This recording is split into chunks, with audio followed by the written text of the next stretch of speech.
Good evening class. আমি সন্তু, তোমরা দেখছো the learning expert 2.0 YouTube channel. তোমাদের সামনে যে পিএসসি ক্লার্কশিপের এক্সামটা আসতে চলেছে তার জন্য আজ জিকেজিএস এর উপর থেকে তোমাদের এর আগে যে পিএসসি ক্লার্কশিপ 2019-এ হয়ে গিয়েছিল তার সেকেন্ড শিফটে সেখানে যে জিকেজিএস এর কোশ্চেনগুলো এসেছিল সেগুলো নিয়ে আমাদের আজকের এই ক্লাসে আলোচনা থাকবে।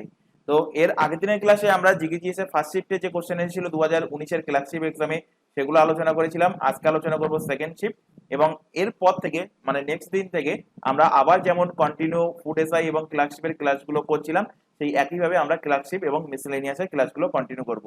তো শুরু করছি আজকের ক্লাস। আজকের ক্লাসের তোমাদের টপিক থাকছে যে পিএসসি ক্লার্কশিপ 2019-এর সেকেন্ড শিফটে জিকেজিএস থেকে কি কি কোশ্চেন ছিল।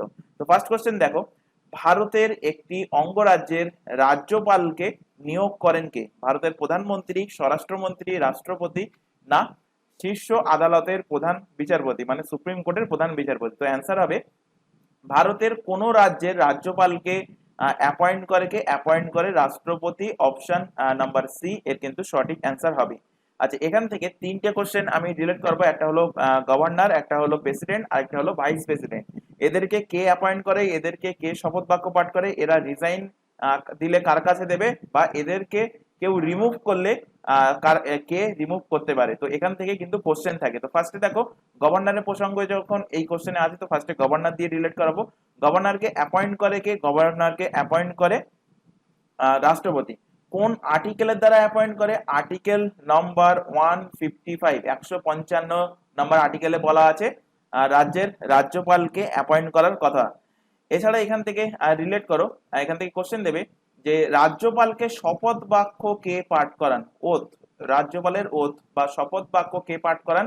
তো শপথ বাক্য পাঠ করাবে সেই রাজ্যের যে হাইকোর্ট। তো high court of state, high court high court of state, সেই রাজ্যের হাইকোর্টের যিনি প্রধান বিচারপতি থাকবেন তিনি কিন্তু রাজ্যের রাজ্যপালের শপথ বাক্য পাঠ করাবেন। তো high court of states chief justice মানে হাইকোর্টের স্টেটের হাইকোর্টের প্রধান বিচারপতি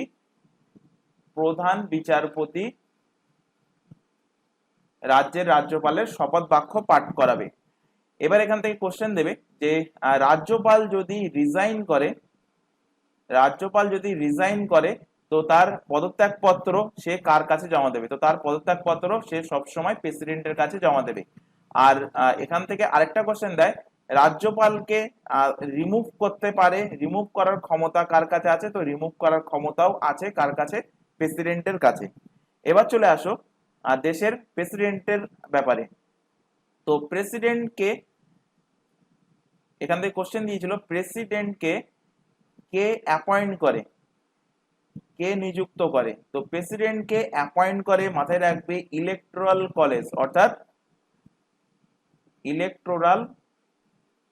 ইলেকটোরাল কলেজ অর্থাৎ প্রেসিডেন্টের কিন্তু নির্বাচন হয়, নির্বাচন হয়ে প্রেসিডেন্টের অ্যাপয়েন্টমেন্ট হয়। তো এই প্রেসিডেন্টের অ্যাপয়েন্টমেন্টের কথা কত নম্বর আর্টিকেলে বলা আছে? বহুবার এক্সামে কোশ্চেন দিয়েছে, তো মাথায় রাখবে প্রেসিডেন্টের আর্টিকেলের কথা বলা আছে আর্টিকেল নম্বর 54-তে।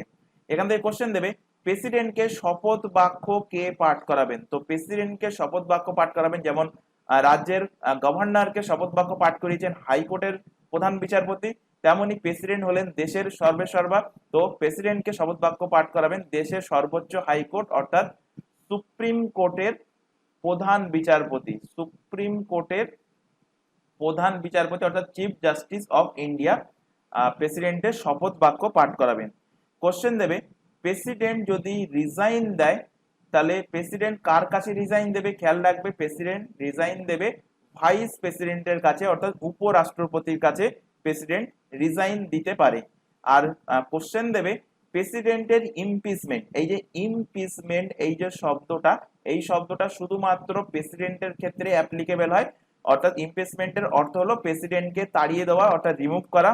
তো কে করতে পারে প্রেসিডেন্টকে ইমপিচমেন্ট? তো প্রেসিডেন্টকে ইমপিচমেন্ট করতে পারে পার্লামেন্ট, অর্থাৎ পার্লামেন্টের যে কোনো সদন থেকে প্রেসিডেন্টের পার্লামেন্টের যে কোনো সদন থেকে প্রেসিডেন্টের ইমপিচমেন্ট করার প্রসঙ্গ উঠবে এবং সেই সদনে সেখানে পাশ হওয়ার পর অপোনেন্ট সদনে পাঠানো হয় এবং অপোনেন্ট সদনে যখন পাঠানো হয় সেখানে 14 দিন টাইম দেওয়া হয়। সেই 14 দিন টাইমের মধ্যে প্রেসিডেন্ট যদি সাফাই দিতে পারে তাহলে প্রেসিডেন্টকে সেই যে সভাতে পাঠানো হলো পরবর্তীতে সেই সবার তারা যদি 2/3 ভোটে পাস না করে তাহলে প্রেসিডেন্ট থেকে যাবে, আর যদি 2/3 ভোটে পাস করে দেয় তাহলে প্রেসিডেন্টকে ইমপিচমেন্ট করে দেওয়া হবে, অর্থাৎ প্রেসিডেন্টকে তাড়িয়ে দেওয়া হবে, রিমুভ করে দেওয়া হবে। এবার এখান থেকে রিলেট করো, একটা হলো গভর্নর গেল আর একটা প্রেসিডেন্ট। এবার এখান থেকে আরেকটা কোশ্চেন দেয়, সেটা হলো ভাইস প্রেসিডেন্টের ব্যাপারে।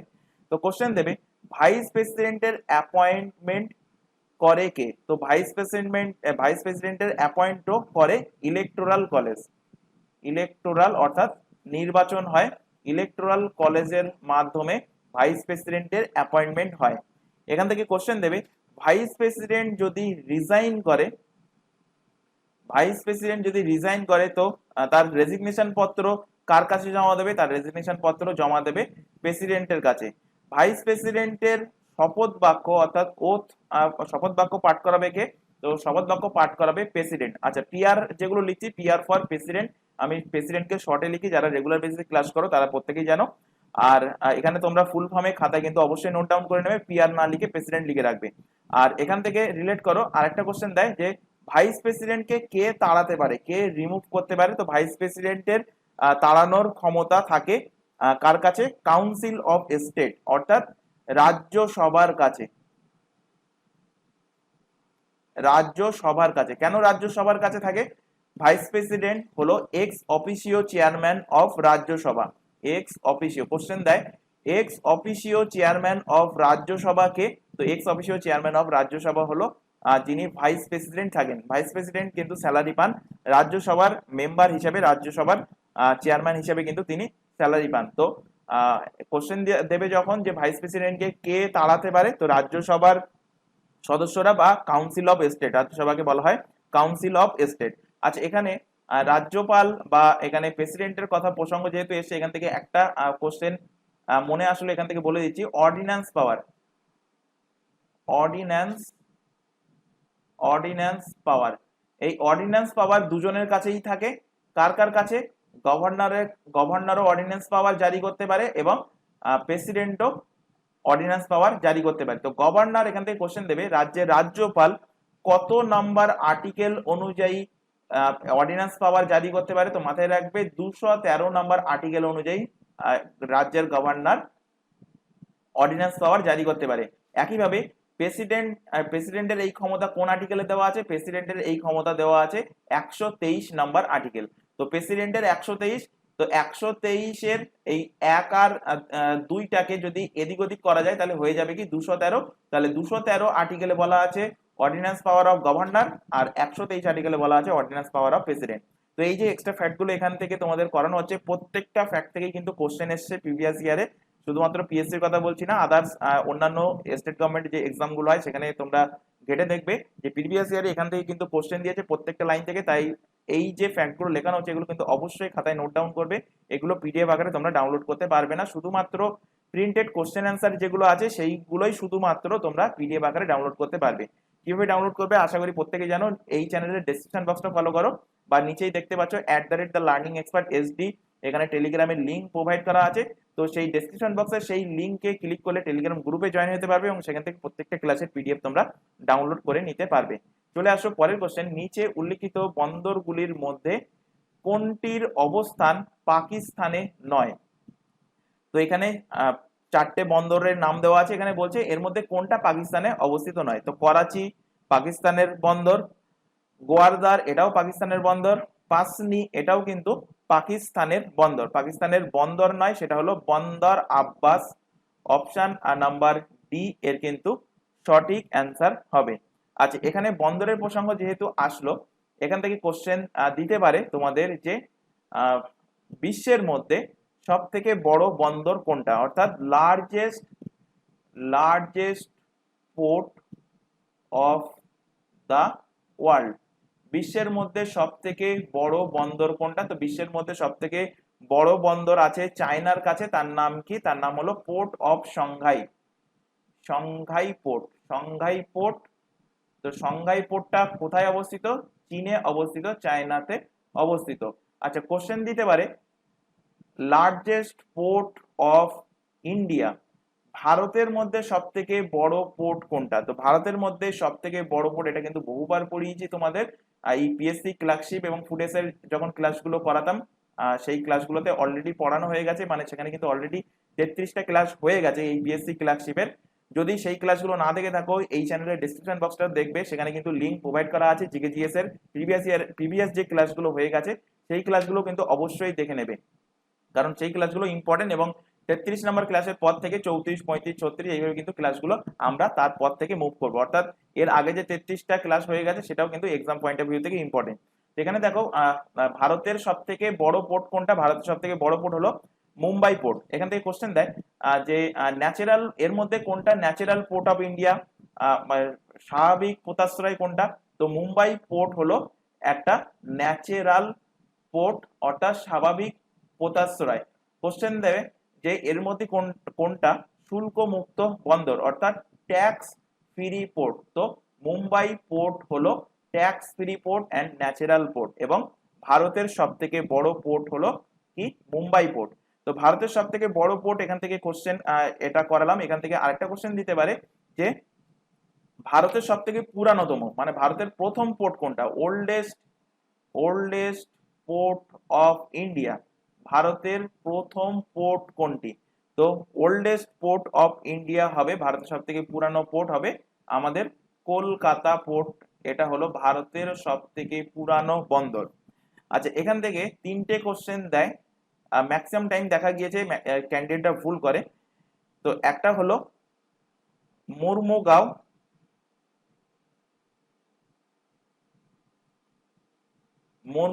পোর্ট, একটা হলো ম্যাঙ্গালুরু পোর্ট,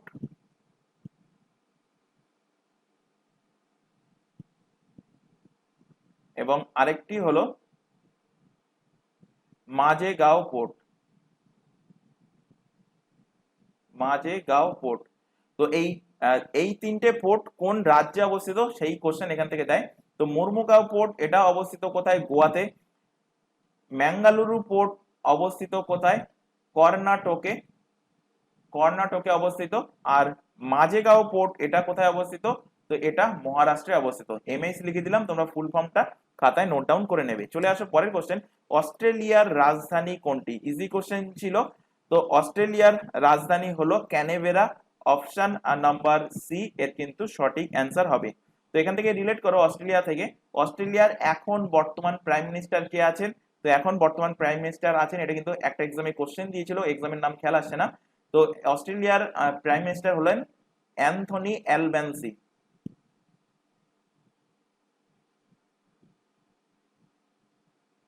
অ্যান্থনি অ্যালবেনিজ হলেন অস্ট্রেলিয়ার বর্তমান প্রাইম মিনিস্টার। আর অস্ট্রেলিয়ার কারেন্সি কি? অস্ট্রেলিয়ার কারেন্সি হলো অস্ট্রেলিয়ান ডলার, হলো অস্ট্রেলিয়ার কারেন্সি।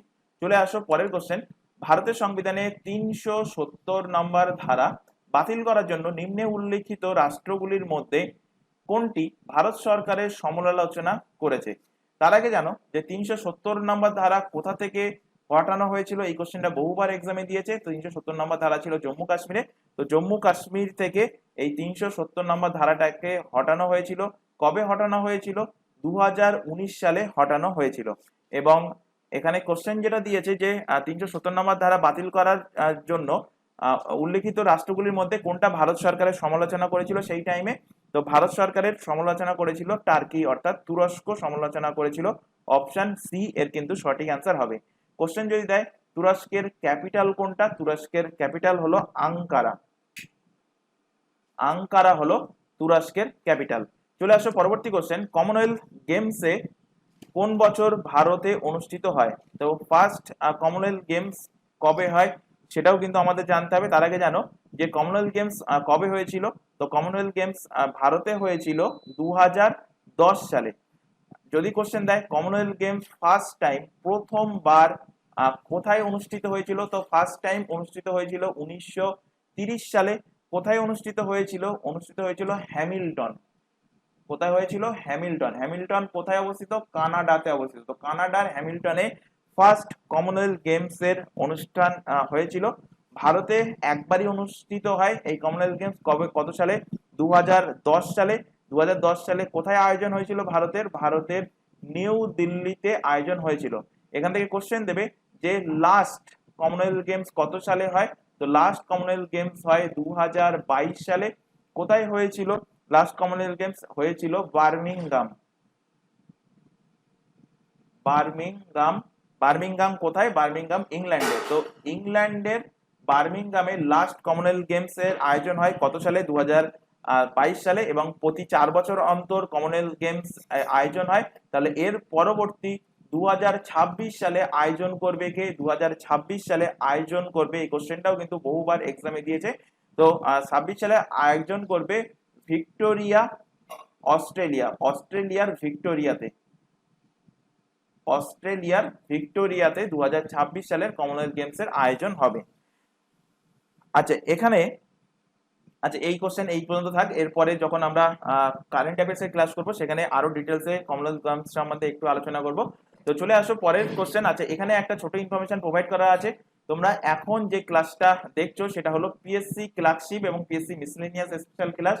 এছাড়া এখানে আদার্স যে এক্সামের নামগুলো দেখতে পাচ্ছ, যেমন পুলিশের এক্সাম, এসএসসি এর এক্সাম গুলো, প্রত্যেকটা এক্সামের জন্য এই চ্যানেলে সম্পূর্ণ ফ্রিতে syllabus wise live class provide করা হয়। লাইভ ক্লাস অ্যাটেন্ড না করতে পারলে ক্লাসটা থেকে যায় রেকর্ডেড ফরম্যাটে, সুতরাং পরবর্তীতে তোমরা ক্লাসগুলো দেখে নিতে পারবে। এবং এই প্রত্যেকটা এক্সামের জন্য আমাদের কিন্তু আলাদা আলাদা হোয়াটসঅ্যাপ ব্যাচ ক্রিয়েট করা আছে। হোয়াটসঅ্যাপ ব্যাচে যুক্ত হওয়ার একটাই বেনিফিট, কখন কোন ক্লাস হবে বা ক্লাসের লিঙ্কগুলো প্রোভাইড করা, যেটা ক্লিক করে তোমরা ক্লাসে জয়েন হয়ে যেতে পারবে। এছাড়া কোনো এক্সট্রা এক্সাম ওরিয়েন্টেড ইনফরমেশন থাকলে, কোনো নোটিফিকেশন প্রকাশিত হলে, কোনো অ্যাডমিট কার্ড প্রকাশিত হলে সবকিছুই তোমাদের হোয়াটসঅ্যাপ গ্রুপে জানানো হয়। তো হোয়াটসঅ্যাপ গ্রুপে যুক্ত হওয়ার জন্য নিচে যে হোয়াটসঅ্যাপ নাম্বারটা দেখতে পাচ্ছ 9933434203, এই নাম্বারে আমাদেরকে ইনফর্ম করো। তাহলে তোমাদেরকে নির্দিষ্ট ব্যাচে, তোমাদের রিকোয়ারমেন্ট অনুযায়ী নির্দিষ্ট ব্যাচে কিন্তু অ্যাড করিয়ে নেওয়া হবে। এছাড়া এখানে আরো আরেকটা ইনফরমেশন দেওয়ার আছে। তোমরা এখন যে চ্যানেলটাতে ক্লাসটা দেখছো তার নাম হলো দ্য লার্নিং এক্সপার্ট 2.0। এই চ্যানেলেই প্রত্যেকটা এক্সামের জন্য, যে এক্সামের নামগুলো তোমরা এখন দেখলে, প্রত্যেকটা এক্সামের জন্য জিকেজিএস এর ক্লাস, কারেন্ট অ্যাফেয়ার্স এর ক্লাস, রিজনিং এর ক্লাস এন্ড ইংলিশের ক্লাস সম্পূর্ণ ফ্রিতে পেয়ে যাবে এই চ্যানেল থেকে। এর পাশাপাশি এই চ্যানেলে তোমরা এই পিএসসি ক্লার্কশিপের জন্য, অনলি ফর পিএসসি ক্লার্কশিপের জন্য ম্যাথের টার্গেট ব্যাচটা পাবে তোমরা এই চ্যানেল থেকে। ম্যাথের টার্গেট ক্লাস কিন্তু অলরেডি শুরু হয়ে গেছে, 12টা ক্লাস কিন্তু অলরেডি হয়ে গেছে। আর এই ম্যাথের ক্লাস বাদ দিয়ে বাকি এক্সামের জন্য, মানে পুলিশের এক্সাম, তারপর ওদিকে এসএসসির এক্সাম, এই সমস্ত এক্সামের জন্য ম্যাথের ক্লাস তোমাদের প্রোভাইড করা হচ্ছে আমাদের আরেকটা নতুন চ্যানেল। চ্যানেলের নাম হলো ম্যাথস বাই সন্তু স্যার। তো প্রত্যেককে বলছি এই দুটো চ্যানেলকে সাবস্ক্রাইব করে রাখো, বেল আইকনকে অল নোটিফিকেশন সেট করে রাখো এবং রেগুলার বেসিসে এই চ্যানেল দুটো থেকে ক্লাসগুলো করতে থাকো। চলে আসো পরবর্তী কোশ্চেন। অলিম্পিকের উপর থেকে কোশ্চেন দিয়েছিল 2020 সালের গ্রীষ্মকালীন অলিম্পিক প্রতিযোগিতা অনুষ্ঠিত হবে যে শহরে। তো 2019 সালের এক্সাম ছিল, সেই কারণে দিয়েছিল যে 2020 সালে গ্রীষ্মকালীন অলিম্পিক কোথায় অনুষ্ঠিত হবে। তো 2020-তে কোভিড হয়েছিল, সেই কারণে 2020 অলিম্পিক কিন্তু 2020-তে হয়নি, হয়েছিল 2021 সালে। কোথায় হয়েছিল? জাপানের টোকিওতে আয়োজন হয়েছিল। অপশন এ এর কিন্তু সঠিক অ্যান্সার হবে। টোকিও কোথায়? টোকিও, জাপানের রাজধানী টোকিওতে আয়োজন হয়েছিল 2020 সালের অলিম্পিক। আচ্ছা অলিম্পিকের প্রসঙ্গ যেহেতু এসে, এখান থেকে সামার অলিম্পিক লাস্ট কবে হয়েছিল আর উইন্টার অলিম্পিক লাস্ট কবে হয়েছিল এবং নেক্সট কবে হবে, এটা একটুখানি ডিসকাস করে দিই, কারণ এখান থেকে বহুবার এক্সামে কোশ্চেন দিয়েছে। তো 2020-তে কোশ্চেনে এখানেই ছিল, কোথায়? টোকিওতে আয়োজন হয়েছে। তো অলিম্পিক আমরা প্রত্যেকে জানি 4 বছর অন্তর করে হয়, তাহলে এর পরবর্তী সামার অলিম্পিক হবে 2024 সালে, মানে এই বছরই আয়োজন হবে। কোথায় আয়োজন হচ্ছে? আয়োজন হচ্ছে প্যারিসে। প্যারিস কার রাজধানী? ফ্রান্সের রাজধানী। তো ফ্রান্সের প্যারিসে সামার অলিম্পিক 2024-এর আয়োজন হচ্ছে। এবং এই 2024-এর অলিম্পিকের জন্য ম্যাসকট কি আর 2024-এর অলিম্পিকের মোটো কি, এগুলো কিন্তু ডিসক্লোজ হয়ে গেছে। তো এগুলো কিন্তু তোমাদের জানতে হবে, কারণ এখান থেকে এক্সামে কোশ্চেন দেবে। তো ম্যাসকট কি 2024-এর অলিম্পিকের? ম্যাসকট হলো ফ্রিজেস। ফ্রিজেস হলো ম্যাসকট। আর মোটো কি? মোটোটা কিন্তু অলরেডি তোমাদের পড়িয়েছি, এই পিএসসি ক্লার্কশিপ এক্সামেই পড়িয়েছি। গেমস ওয়াইড ওপেন হলো এর মোটো। এবার চলে আসো winter Olympic. Winter Olympic last হয়েছিল কবে? লাস্ট হয়েছিল 2022 সালে। এবং এটা কোথায় হয়েছিল? এটা হয়েছিল বেইজিং, চায়না। বেইজিং, চায়নার বেইজিং এ 2022-এর উইন্টার অলিম্পিক হয়। এবং উইন্টার অলিম্পিক এর পরবর্তী উইন্টার অলিম্পিক 4 বছর পরে হবে, মানে 2026 হবে। তো 2026-এ কোথায়? মিলান শহর, কোথাকার মিলান শহর? ইটালির মিলান শহরে আয়োজন হবে। ইটালি ইটালির মিলান শহরে 2026-এর উইন্টার অলিম্পিকের আয়োজন হবে। আচ্ছা, এখানে অলিম্পিকের প্রসঙ্গ যেহেতু এসছে, এখান থেকে আরো কিছু ফ্যাক্ট অলিম্পিক থেকে এখানে আমি রিলেট করাচ্ছি। এখানে কোশ্চেন দেবে যে স্ট্যাটিক ফ্যাক্ট থেকে, যে প্রথম সামার অলিম্পিক কোথায় আয়োজন হয়? ফার্স্ট সামার অলিম্পিক, প্রথম গ্রীষ্মকালীন অলিম্পিক, প্রথম গ্রীষ্মকালীন অলিম্পিক বা প্রথম অলিম্পিক, প্রথম অলিম্পিক এই গ্রীষ্মকালীন অলিম্পিক হয়েছিল। কোথায় হয়েছিল? এটা হয়েছিল 1896 সালে। কোথায় হয়েছিল? এথেন্স। কোথাকার এথেন্স? গ্রিসের এথেন্স। গ্রিসের এথেন্স শহরে প্রথম অলিম্পিক গেমসের সূচনা হয়েছিল। কোশ্চেন দেবে এখান থেকে, ফার্স্ট উইন্টার অলিম্পিক, প্রথম শীতকালীন অলিম্পিকের আয়োজন কোথায় হয়? তো প্রথম শীতকালীন অলিম্পিকের আয়োজন হয় ফ্রান্সে। এবং সেটা কত সাল থেকে? 1924 সালে প্রথম উইন্টার অলিম্পিক্সের খেলা শুরু হয়েছিল। এখান থেকে একটা এক্সামে কোশ্চেন দিয়েছিল, প্রিভিয়াস ইয়ারের কোশ্চেন ঘেটে দেখলে সেখানে দেখতে পাবে যে অলিম্পিকে ফার্স্ট টাইম ফুটবল খেলা, first time football, first time football in Olympic, Olympic games কোথায় হয়েছিল? তো ফার্স্ট টাইম ফুটবল গেমস খেলা হয়েছিল অলিম্পিক গেমস এর মধ্যে। সেটা কোন অলিম্পিক? প্যারিস ফ্রান্সের অলিম্পিক। কত সালে? সেটা 1900 সালে, অর্থাৎ দ্বিতীয় অলিম্পিক থেকেই কিন্তু ফুটবল খেলা শুরু হয়েছিল। আর এখান থেকে যে কোশ্চেনটা তোমাদের এক্সামে দেবে সেটা হলো যে ফার্স্ট টাইম, প্রথমবার T twenty, T twenty cricket, T twenty cricket খেলা অলিম্পিকে হবে কোন সাল থেকে? তো এটা হবে 2028 সালের অলিম্পিক থেকে, অর্থাৎ এর পরবর্তী যে সামার অলিম্পিক, সেই সামার অলিম্পিক থেকে হবে। এবং 2028 সালের অলিম্পিক কে আয়োজন করবে? আয়োজন করবে লস অ্যাঞ্জেলেস, লস অ্যাঞ্জেলেসে আয়োজন হবে। তো এখানে অলিম্পিকের ব্যাপারে এত ডিসকাস করেছি, তো এখান থেকে আরো আরেকটা ফ্যাক্ট ডিসকাস করে দিই যে অলিম্পিকের ইন্টারন্যাশনাল কমিটি, তো ইন্টারন্যাশনাল অলিম্পিক কমিটি আইওসি এর ফুল ফর্ম, তো ফুল ফর্মটা তোমরা খাতায় লিখে নেবে। তো এর হেডকোয়ার্টার কোথায় অবস্থিত? তো ইন্টারন্যাশনাল অলিম্পিক কমিটির হেডকোয়ার্টার অবস্থিত জুরিখ, সুইজারল্যান্ডে। জুরিখ কোথায়? জুরিখ সুইজারল্যান্ডে অবস্থিত। তো জুরিখ সুইজারল্যান্ডে ইন্টারন্যাশনাল অলিম্পিক কমিটির হেডকোয়ার্টার অবস্থিত। ইন্টারন্যাশনাল অলিম্পিক কমিটির গঠন কবে হয়? এর ইস্টাবলিশ কবে হয়? তো এর ইস্টাবলিশ হয় 1904 সালে, এর ইস্টাবলিশ হয়। কোশ্চেন দেবে ইন্টারন্যাশনাল অলিম্পিক কমিটির এখন বর্তমান প্রেসিডেন্ট পদে কে নিযুক্ত আছেন? তো বর্তমান প্রেসিডেন্ট পদে নিযুক্ত আছেন থমাস ব্যাক। থমাস ব্যাক বর্তমান প্রেসিডেন্ট পদে নিযুক্ত আছেন। তো ভারতেরও একটা অলিম্পিকের অ্যাসোসিয়েশন আছে, ইন্ডিয়ান অলিম্পিক অ্যাসোসিয়েশন হলো এর ফুল ফর্ম। কোশ্চেন দেবে ইন্ডিয়ান অলিম্পিক অ্যাসোসিয়েশনের ইস্টাবলিশ কবে হয়? এর ইস্টাবলিশ হয় 1927 সালে। ইন্ডিয়ান অলিম্পিক অ্যাসোসিয়েশনের হেডকোয়ার্টার কোথায় অবস্থিত? তো এর হেডকোয়ার্টার অবস্থিত নিউ দিল্লিতে, এর হেডকোয়ার্টার অবস্থিত। কোশ্চেন দেবে ইন্ডিয়ান অলিম্পিক অ্যাসোসিয়েশনের বর্তমান প্রেসিডেন্ট পদে কে নিযুক্ত আছেন? তো বর্তমান প্রেসিডেন্ট পদে নিযুক্ত আছেন পিটি উষা। বা কোশ্চেনটা এইভাবে ঘুরিয়ে দেবে যে ইন্ডিয়ান অলিম্পিক অ্যাসোসিয়েশনের প্রথম মহিলা, ফার্স্ট ফিমেল প্রেসিডেন্ট কে? তো ফার্স্ট ফিমেল প্রেসিডেন্ট হলেন পিটি উষা। তো অলিম্পিকের ব্যাপারে এত প্রসঙ্গ হয়ে গেল, যখন আরো আরেকটা ফ্যাক্ট এখান থেকে কোশ্চেন রিলেট করাই, কারণ এখান থেকে বহুবার এক্সামে কোশ্চেন দিয়েছে। অলিম্পিকের যে রিং থাকে, অলিম্পিকের পতাকা দেখবে, ফ্ল্যাগ দেখবে, সেখানে দেখবে 5টা রিং থাকে। এই 5টা রিং কাকে ডিনোট করে? এই কোশ্চেনটা কিন্তু এক্সামে দিয়েছিল। তো 5টা রিং ডিনোট করে 5টা মহাদেশকে ডিনোট করে।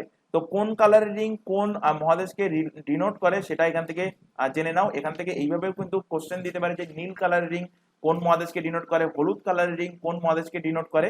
তো 5টা রিং কি কি কালার থাকে? ব্লু থাকে, থাকে ইয়েলো,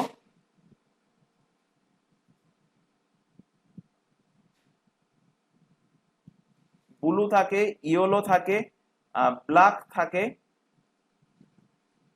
গ্রিন থাকে এবং থাকে রেড কালার। তো ব্লু কালার ডিনোট করে ইউরোপ মহাদেশকে, ইউরোপ মহাদেশকে ব্লু কালার ডিনোট করে, ইয়েলো কালার ডিনোট করে এশিয়া মহাদেশকে, ব্ল্যাক কালার ডিনোট করে। ব্ল্যাক কালারটা মনে রাখার সহজ পদ্ধতি বলে দিয়েছিলাম যে আফ্রিকার মানুষরা দেখবে কালো হয়, কালো চামড়া হয় ম্যাক্সিমাম। তো সেখান থেকে মনে রাখতে পারো যে আফ্রিকার জন্য কোন কালার, ব্ল্যাক কালার। গ্রিন হলো ওশেনিয়া, বা অপশানে যদি অস্ট্রেলিয়া থাকে তো যেটা থাকবে সেটাই মার্কিং করবে, ওশিয়ানিয়া বা অস্ট্রেলিয়া। অস্ট্রেলিয়ার জন্য গ্রিন কালার, আর রেড কালার হলো আমেরিকার জন্য, আমেরিকা।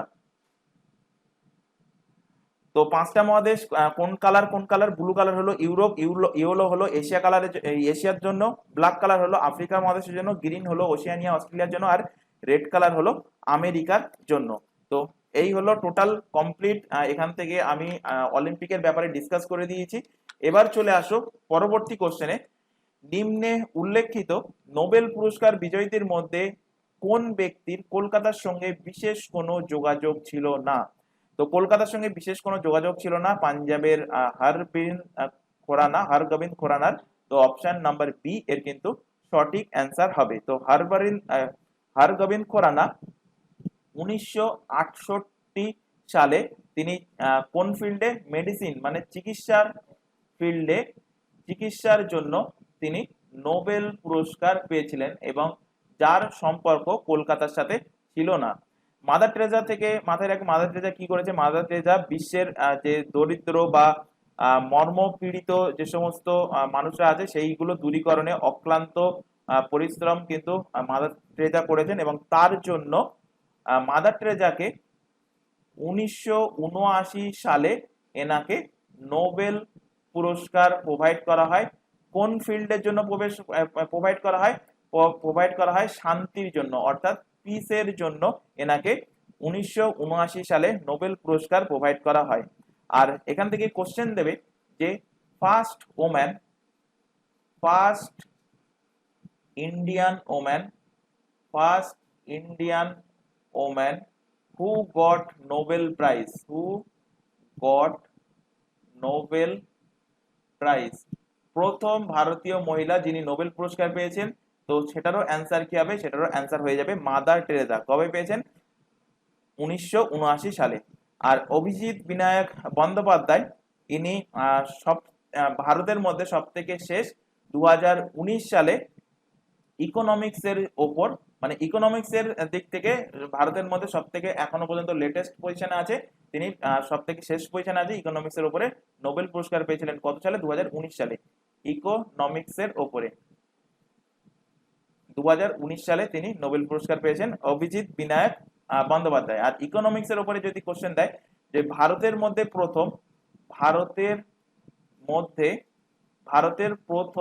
ইকোনমিক্স ক্ষেত্রে, ইকোনমিক্স এর সেক্টরে নোবেল পুরস্কার পান কে? তো ভারতের প্রথম ইকোনমিক্স সেক্টরে নোবেল পুরস্কার পান অমর্ত্য সেন। আর সর্বশেষ পেয়েছেন কে ভারতের মধ্যে এখনো পর্যন্ত? পেয়েছেন অভিজিৎ বিনায়ক বন্দ্যোপাধ্যায়। চলে আসো পরের কোশ্চেন। নিম্নলিখিত রাষ্ট্রগুলির মধ্যে কোনটি বিমস্টেকের গোষ্ঠীর সদস্য নয়? তো বিমস্টেকের সদস্য মায়ানমার, শ্রীলঙ্কা, ভারত, তিনটেই বিমস্টেকের সদস্য নয়, সেটা হলো পাকিস্তান। অপশন এ এর সঠিক অ্যান্সার হবে। বিমস্টেকের ফুল ফর্মটা অনেক সময় এক্সামে দেয়, তো ফুল ফর্ম কি? B for Bay of Bengal, I for initiative,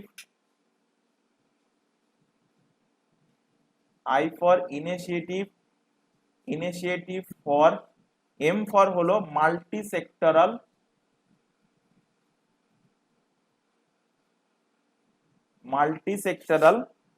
R T for technical,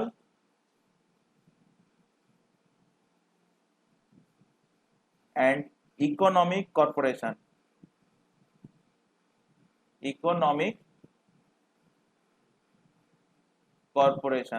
তো বিমস্টেকের ফুল ফর্ম হলো Bay of Bengal initiative for multi sectoral technical and economic corporation. বিমস্টেকের কোশ্চেন দেবে বিমস্টেকের টোটাল মেম্বার কটা? তো বিমস্টেকের টোটাল মেম্বার হলো 7টা মেম্বার। 7টা মেম্বার কে কে? মনে রাখার সহজ পদ্ধতি দেখো, ইন্ডিয়া হলো বিমস্টেকের মনে রাখবে প্রথম মেম্বার।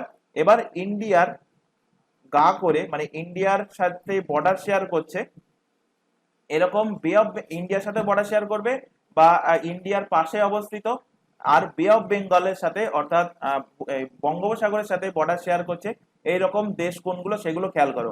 তো ইন্ডিয়ার নিচে কি আছে? ইন্ডিয়ার নিচে আছে শ্রীলঙ্কা। তো শ্রীলঙ্কাও হলো বিমস্টেকের মেম্বার। তারপরে চলে আসো এদিকে, ওপরের দিকে ইন্ডিয়ার ওপরের দিকে আছে ভুটান, আর আছে কি, আর আছে ওদিকে নেপাল। তো নেপাল ভুটান এ দুটো কিন্তু বে অফ বেঙ্গলের সাথে বর্ডার শেয়ার করে না, তবু এটা মনে রাখবে নেপাল অ্যান্ড ভুটান। তাহলে এখানে চারটে হয়ে গেল, এখনো তিনটে আছে। এবার এদিকে চলে আসো বাংলাদেশ। তো বাংলাদেশ বে অফ বেঙ্গলের সাথে বর্ডার শেয়ার করে। বাংলাদেশ, বাংলাদেশের ডান সাইডে অর্থাৎ পূর্ব সাইডে আছে কি মায়ানমার। তো মায়ানমারও কিন্তু বিমস্টেক এর সদস্য, এটাও কিন্তু বে অফ বেঙ্গলের সাথে বর্ডার শেয়ার করে, মানে বে অফ বেঙ্গলের উপকূল এই মায়ানমারও অবস্থিত। এবং মায়ানমারের নিচে কি আছে? মায়ানমারের নিচে আছে থাইল্যান্ড। তো এইভাবে কিন্তু মুখস্থ রাখবে। আর দরকার পড়লে তোমরা ওয়ার্ল্ড ম্যাপটা দেখে নিয়ে এইগুলো পরপর মুখস্থ করবে, তাহলে জিনিসটা ইজিলি মুখস্থ থাকবে। তো থাইল্যান্ড, তাহলে সাতটা দেশ কি কি? India, Sri Lanka, Nepal, Bhutan, Bangladesh, Myanmar and Thailand হলো বিমস্টেকের মেম্বার। কোশ্চেন দেবে বিমস্টেকের হেডকোয়ার্টার কোথায় অবস্থিত? তো বিমস্টেকের হেডকোয়ার্টার অবস্থিত কোথায়? অবস্থিত ঢাকাতে। কোথায় অবস্থিত? ঢাকা। ঢাকা কার রাজধানী? বাংলাদেশের রাজধানী। বাংলাদেশের রাজধানী হলো ঢাকা। বাংলাদেশ, বাংলাদেশের রাজধানী ঢাকাতে বিমস্টেকের হেডকোয়ার্টার অবস্থিত। আর বিমস্টেকের ফরমেশন কবে হয়, এর ইস্টাবলিশ কবে হয়? তো বিমস্টেকের ফরমেশন হয় বেশি দিন আগে না, 1997 সালে কিন্তু এর ফরমেশন হয়। এখান থেকে কোশ্চেন দেবে যে এই বছর অর্থাৎ 2023 সালে বিমস্টেকের মিটিং আয়োজন হয়েছিল কোথায়? তো এই বছর বিমস্টেকের মিটিং আয়োজন হয়েছিল ব্যাংকক। কোথায় আয়োজন হয়েছিল? ব্যাংকক। ব্যাংকক কার রাজধানী? থাইল্যান্ডের রাজধানী। তো থাইল্যান্ডের থাইল্যান্ডের ব্যাংককে 2023-এর বিমস্টেকের মিটিং আয়োজন হয়। আর এর পরবর্তী মানে এই বছর অর্থাৎ 2024 সালে আয়োজন করবে কে? 2024 সালে বিমস্টেকের মিটিং, এই কোশ্চেনটা কিন্তু এক্সামে দেবে, কারণ 2024 সালে আয়োজন করবে ইন্ডিয়া। ইন্ডিয়ার কোথায় আয়োজন হবে? ইন্ডিয়ার নিউ দিল্লিতে বিমস্টেকের মিটিং এর আয়োজন হবে। চলে আসো পরের কোশ্চেন। কেশব মহারাজ যে দেশের হয়ে ক্রিকেট খেলেন তা হলো কোনটি? তো কেশব মহারাজ সাউথ আফ্রিকার হয়ে তিনি খেলেন। তো অপশন নাম্বার সি এর সঠিক অ্যান্সার হবে। চলে আসো পরের কোশ্চেন। নিম্নে উল্লেখিত ব্যক্তিগণের মধ্যে কে ভারতের জাতীয় কংগ্রেসের প্রথম সভাপতি ছিলেন? তো বহুবার পড়িয়েছি কোশ্চেনটা, অ্যান্সার হবে উমেশ চন্দ্র ব্যানার্জি। অপশন নাম্বার সি এর কিন্তু সঠিক অ্যান্সার হবে। কোশ্চেন দেবে যে ভারতের জাতীয় কংগ্রেসের প্রতিষ্ঠাতা অর্থাৎ ফাউন্ডার কে? তো ফাউন্ডার হলেন অ্যালান অক্টাভিয়ান হিউম। কবে প্রতিষ্ঠিত করেন? 1885 সালে তিনি প্রতিষ্ঠিত করেন। কোশ্চেন দেবে যে ভারতের জাতীয় কংগ্রেসের ফার্স্ট সেশন, প্রথম অধিবেশন, ফার্স্ট সেশন কবে আয়োজন হয়েছিল? ফার্স্ট সেশন আয়োজন হয়েছিল 1885 সালে। কোথায় আয়োজন হয়েছিল? বোম্বে আয়োজন হয়েছিল। যদি কোশ্চেন হার্ড করে তখন কোশ্চেনে জানতে চাইবে বোম্বের কোথায়? তো বোম্বের গোকুল দাস তেজপাল সংস্কৃত কলেজ। গোকুল দাস তেজপাল সংস্কৃত কলেজে, গোকুল দাস তেজপাল সংস্কৃত কলেজে প্রথম মিটিং এর আয়োজন হয়েছিল, ফার্স্ট সেশনের আয়োজন হয়েছিল। যার সভাপতি ছিলেন কে? যার প্রেসিডেন্ট সভাপতি ছিলেন উমেশ চন্দ্র ব্যানার্জি। আর দাদাভাই নরওজি থেকে রিলেট করো। দাদাভাই নরওজি কিন্তু এর পরবর্তী সেশন অর্থাৎ সেকেন্ড সেশন হয়েছিল এর ঠিক পরের সালে, 1886 সালে। তো 1886 সালে সেকেন্ড সেশনের প্রেসিডেন্ট কে ছিলেন? দাদাভাই নরওজি। এছাড়া দাদাভাই নরওজি থেকে আরেকটা কোশ্চেন তোমাদের পুলিশের এক্সামে দিয়েছিল, পুলিশের কেপি কনস্টেবলের সম্ভবত দিয়েছিল কোশ্চেনটা, যে the grand old man of India নামে কে পরিচিত? Grand old man, grand old man of India. তো ভারতের গ্র্যান্ড ওল্ড ম্যান নামে পরিচিত কে? পরিচিত হলেন দাদা ভাই নরওজি। আচ্ছা, এখানে কংগ্রেসের ওপর থেকে কোশ্চেন আছে যখন, এখান থেকে কংগ্রেসের ওপর থেকে আরো দুটো তিনটে ফ্যাক্ট তোমাদের রিলেট করাবো। যদি কোশ্চেন দেয় ভারতের ইন্ডিয়ান ন্যাশনাল কংগ্রেস আইএনসি এর প্রথম মুসলিম সভাপতি কে ছিলেন? প্রথম মুসলিম প্রেসিডেন্ট কে ছিলেন? তো প্রথম মুসলিম প্রেসিডেন্ট ছিলেন বদরুদ্দিন তায়েবজি। কে ছিলেন? বদরুদ্দিন বদরুদ্দিন তায়েবজি। বদরুদ্দিন তায়েবজি কবে কোন সেশনে ছিলেন? তো তিনি ছিলেন থার্ড সেশন, অর্থাৎ 1887 সালের সেশনে। এই সেশনটার আয়োজন কোথায় হয়েছিল? আয়োজন হয়েছিল ম্যাড্রাসে থার্ড সেশনের আয়োজন হয়েছিল। এবং প্রথম মুসলিম সভাপতি কে ছিলেন? এই কোশ্চেনটা বহুবার দিয়েছে, মাথায় রাখবে, বদরুদ্দিন তায়েবজি। এখান থেকে কোশ্চেন দিতে পারে তোমাদের, ভারতের ইন্ডিয়ান ন্যাশনাল কংগ্রেসের প্রথম ইংরেজ সভাপতি, প্রথম প্রথম ব্রিটিশ সভাপতি বা প্রথম ইংরেজ সভাপতি কে ছিলেন? তার নাম কি? তার নাম হলো জর্জ ইউল। জর্জ জর্জ ইউল। তো জর্জ ইউল এর পরবর্তী সেশন অর্থাৎ 1888 সেশন মানে চতুর্থ সেশনে তিনি প্রেসিডেন্ট ছিলেন।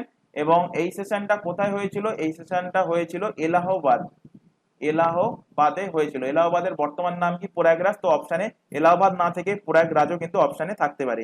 এখান থেকে আর দুটো কোশ্চেন রিলেট করাবো এই ভারতীয় ন্যাশনাল ভারতের ইন্ডিয়ান ন্যাশনাল কংগ্রেসের সভাপতি থেকে।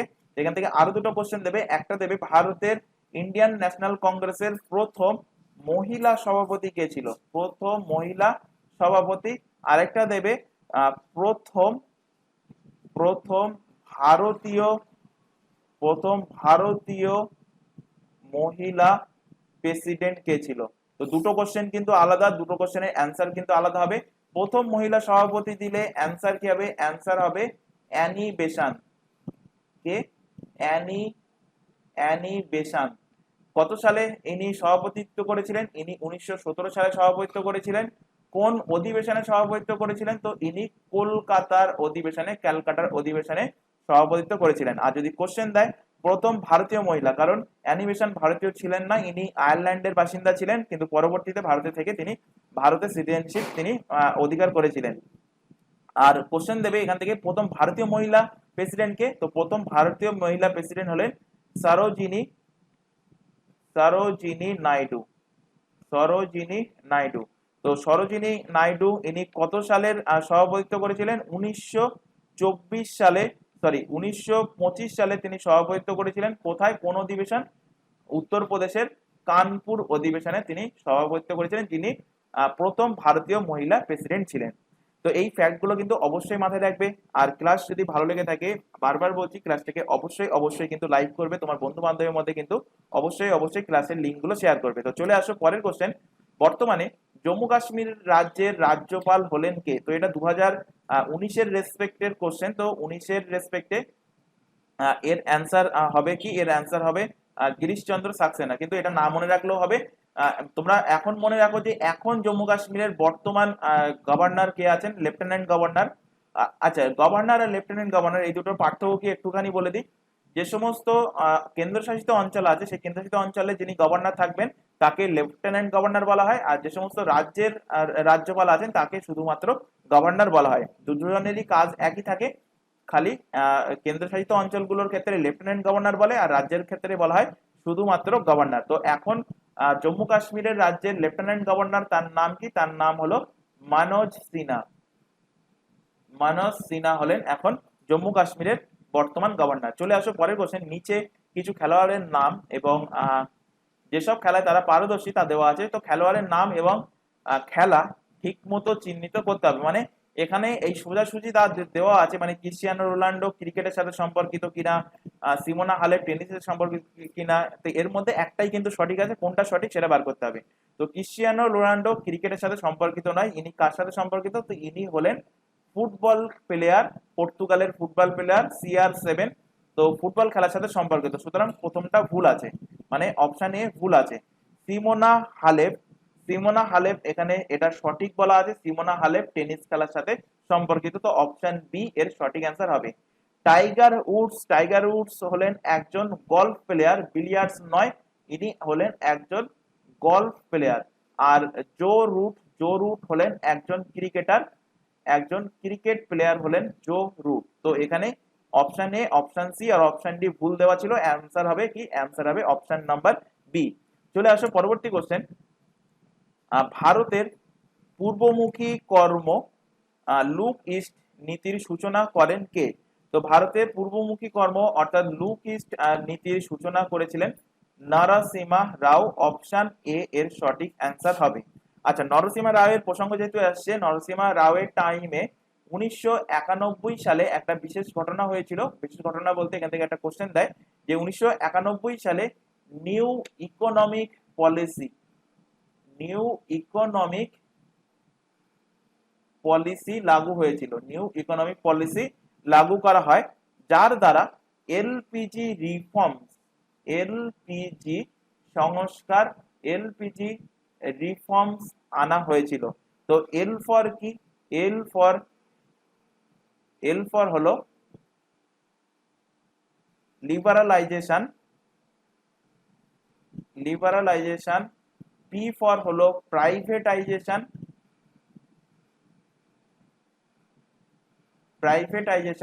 আর জি ফর হলো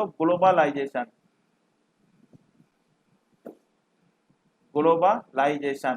তো এই এলপিজি রিফর্মস কবে আনা হয়েছিল? 1991 সালে। কার আমলে? নরসিংহ রাও এর আমলে। কোশ্চেনটা মাথায় রাখবে, বহুবার কিন্তু এক্সামে কোশ্চেন দিয়েছে এখান থেকে। চলে আসো পরের কোশ্চেন। ভারতের পরমাণু শক্তি কমিশনের প্রথম সভাপতি কে ছিলেন? তো ভারতের পরমাণু শক্তি কমিশনের প্রথম সভাপতি ছিলেন হোমি ভাবা। অপশন নাম্বার এ এর কিন্তু সঠিক অ্যান্সার হবে। আচ্ছা, এখান থেকে রিলেট করা অন্য কোশ্চেন, যে ভারতের প্রথম, যদি কোশ্চেন দেয় যে ভারতের প্রথম পারমাণবিক শক্তি কমিশন অর্থাৎ অ্যাটমিক এনার্জি কমিশন, এটা কত সালে প্রতিষ্ঠিত হয়েছিল? এই পরমাণু শক্তি কমিশন, তো এটা ইস্টাবলিশ হয় প্রতিষ্ঠিত হয় কবে? 1948 সালে। ইংরেজিতে কি বলা হয়? Atomic energy commission. Atomic energy commission atomic energy commission. তো এই অ্যাটমিক এনার্জি কমিশন প্রতিষ্ঠা হয় কবে? প্রতিষ্ঠা হয় 1948 সালে। এই অ্যাটমিক এনার্জি কমিশনের আন্ডারে 5টা গবেষণাগার কেন্দ্র আছে। সেই 5টা গবেষণাগার কেন্দ্র কোন রাজ্যে অবস্থিত? এখান থেকে কিন্তু তোমাদের কোশ্চেন দিতে পারে। তো তার মধ্যে মোস্ট ইম্পর্টেন্ট যেটা, সেটা হলো ভাবা অ্যাটমিক রিসার্চ সেন্টার। ভাবা অ্যাটমিক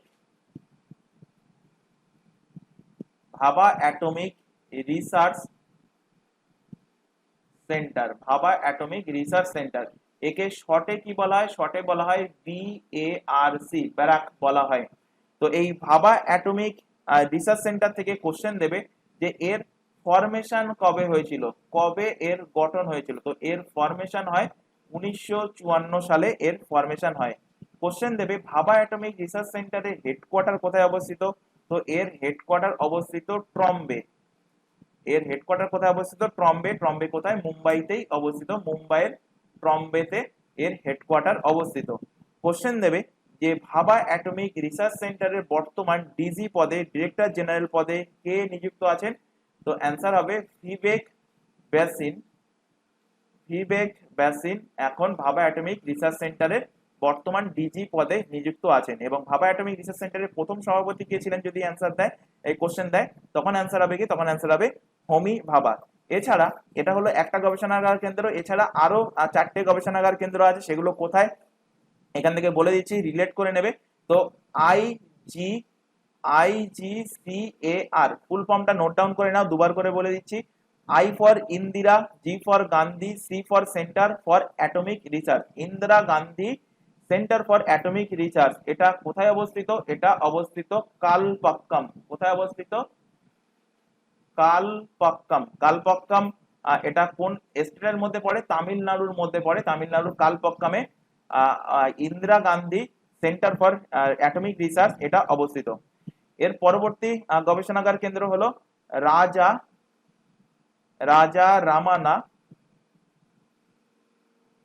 রামানা সেন্টার ফর, আচ্ছা এখানে শর্টে লিখে দিচ্ছি, রাজা Ramana centre for advance technology RRCAT। এর এটা কোথায় অবস্থিত? তো এটা অবস্থিত মধ্যপ্রদেশে। মধ্যপ্রদেশের কোথায়? মধ্যপ্রদেশের ইন্দোরে অবস্থিত। মধ্যপ্রদেশের কোথায়? ইন্দোরে অবস্থিত। পরবর্তী গবেষণাগারে চলে আসো। পরবর্তী গবেষণাগার হলো VECC। এর ফুল ফর্ম হলো ভেরিয়েবল এনার্জি, আর সি ফর হচ্ছে cyclotron centre. Variable energy cyclotron centre এটা কোথায় অবস্থিত? তো এটা অবস্থিত পশ্চিমবঙ্গের কলকাতাতে অবস্থিত।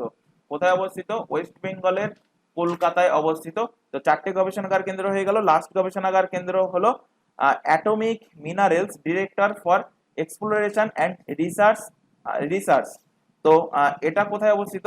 আচ্ছা, এটা আমি লিখেই দিচ্ছি, এটার শর্ট ফর্ম হয় না। তো অ্যাটমিক মিনারেলস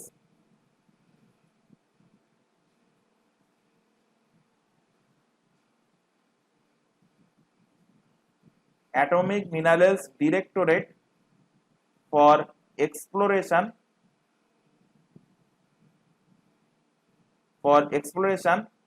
অ্যান্ড রিসার্চ,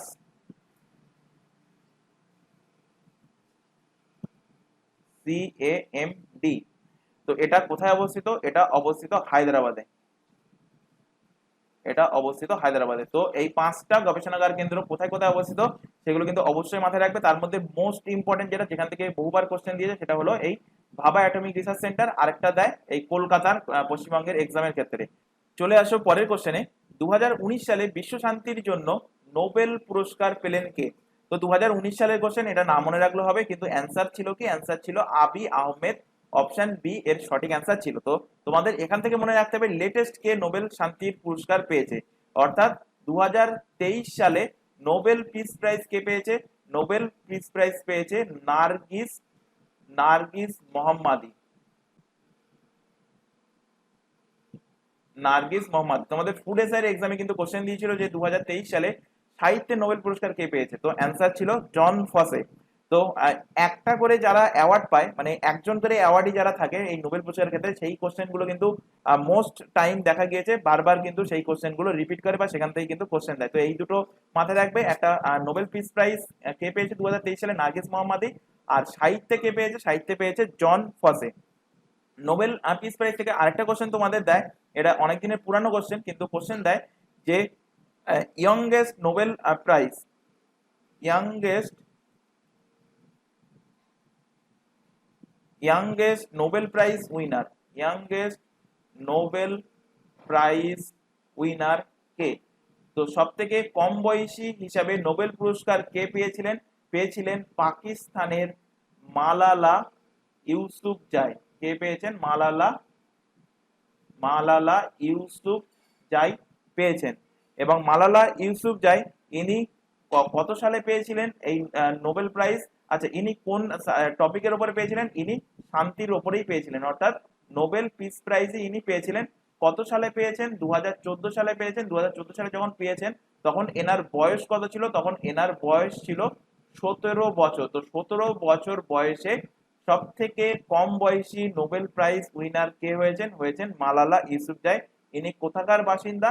ইনি হলেন পাকিস্তানের বাসিন্দা। কোশ্চেনটা কিন্তু অবশ্যই মাথায় রাখবে, এখান থেকে কিন্তু কোশ্চেন দেবে। এখান থেকে আরো দুটো ফ্যাক্ট রিলেট করাই নোবেল পুরস্কার থেকে। একটা হলো নোবেল পুরস্কারের মধ্যে 5টা টপিকের উপরে নোবেল পুরস্কার এক জায়গা থেকে দেওয়া হয়, আরেকটা পুরস্কার অন্য জায়গায়, মানে এই শান্তির পুরস্কারটা অন্য একটা জায়গা থেকে দেওয়া হয়। তো নোবেল নোবেল পিস প্রাইজ এটা দেওয়া হয় কোথা থেকে? তো নোবেল শান্তি পুরস্কার এটা দেওয়া হয় ওসলো, নরওয়ের ওসলো থেকে নোবেল শান্তি পুরস্কার দেওয়া হয়।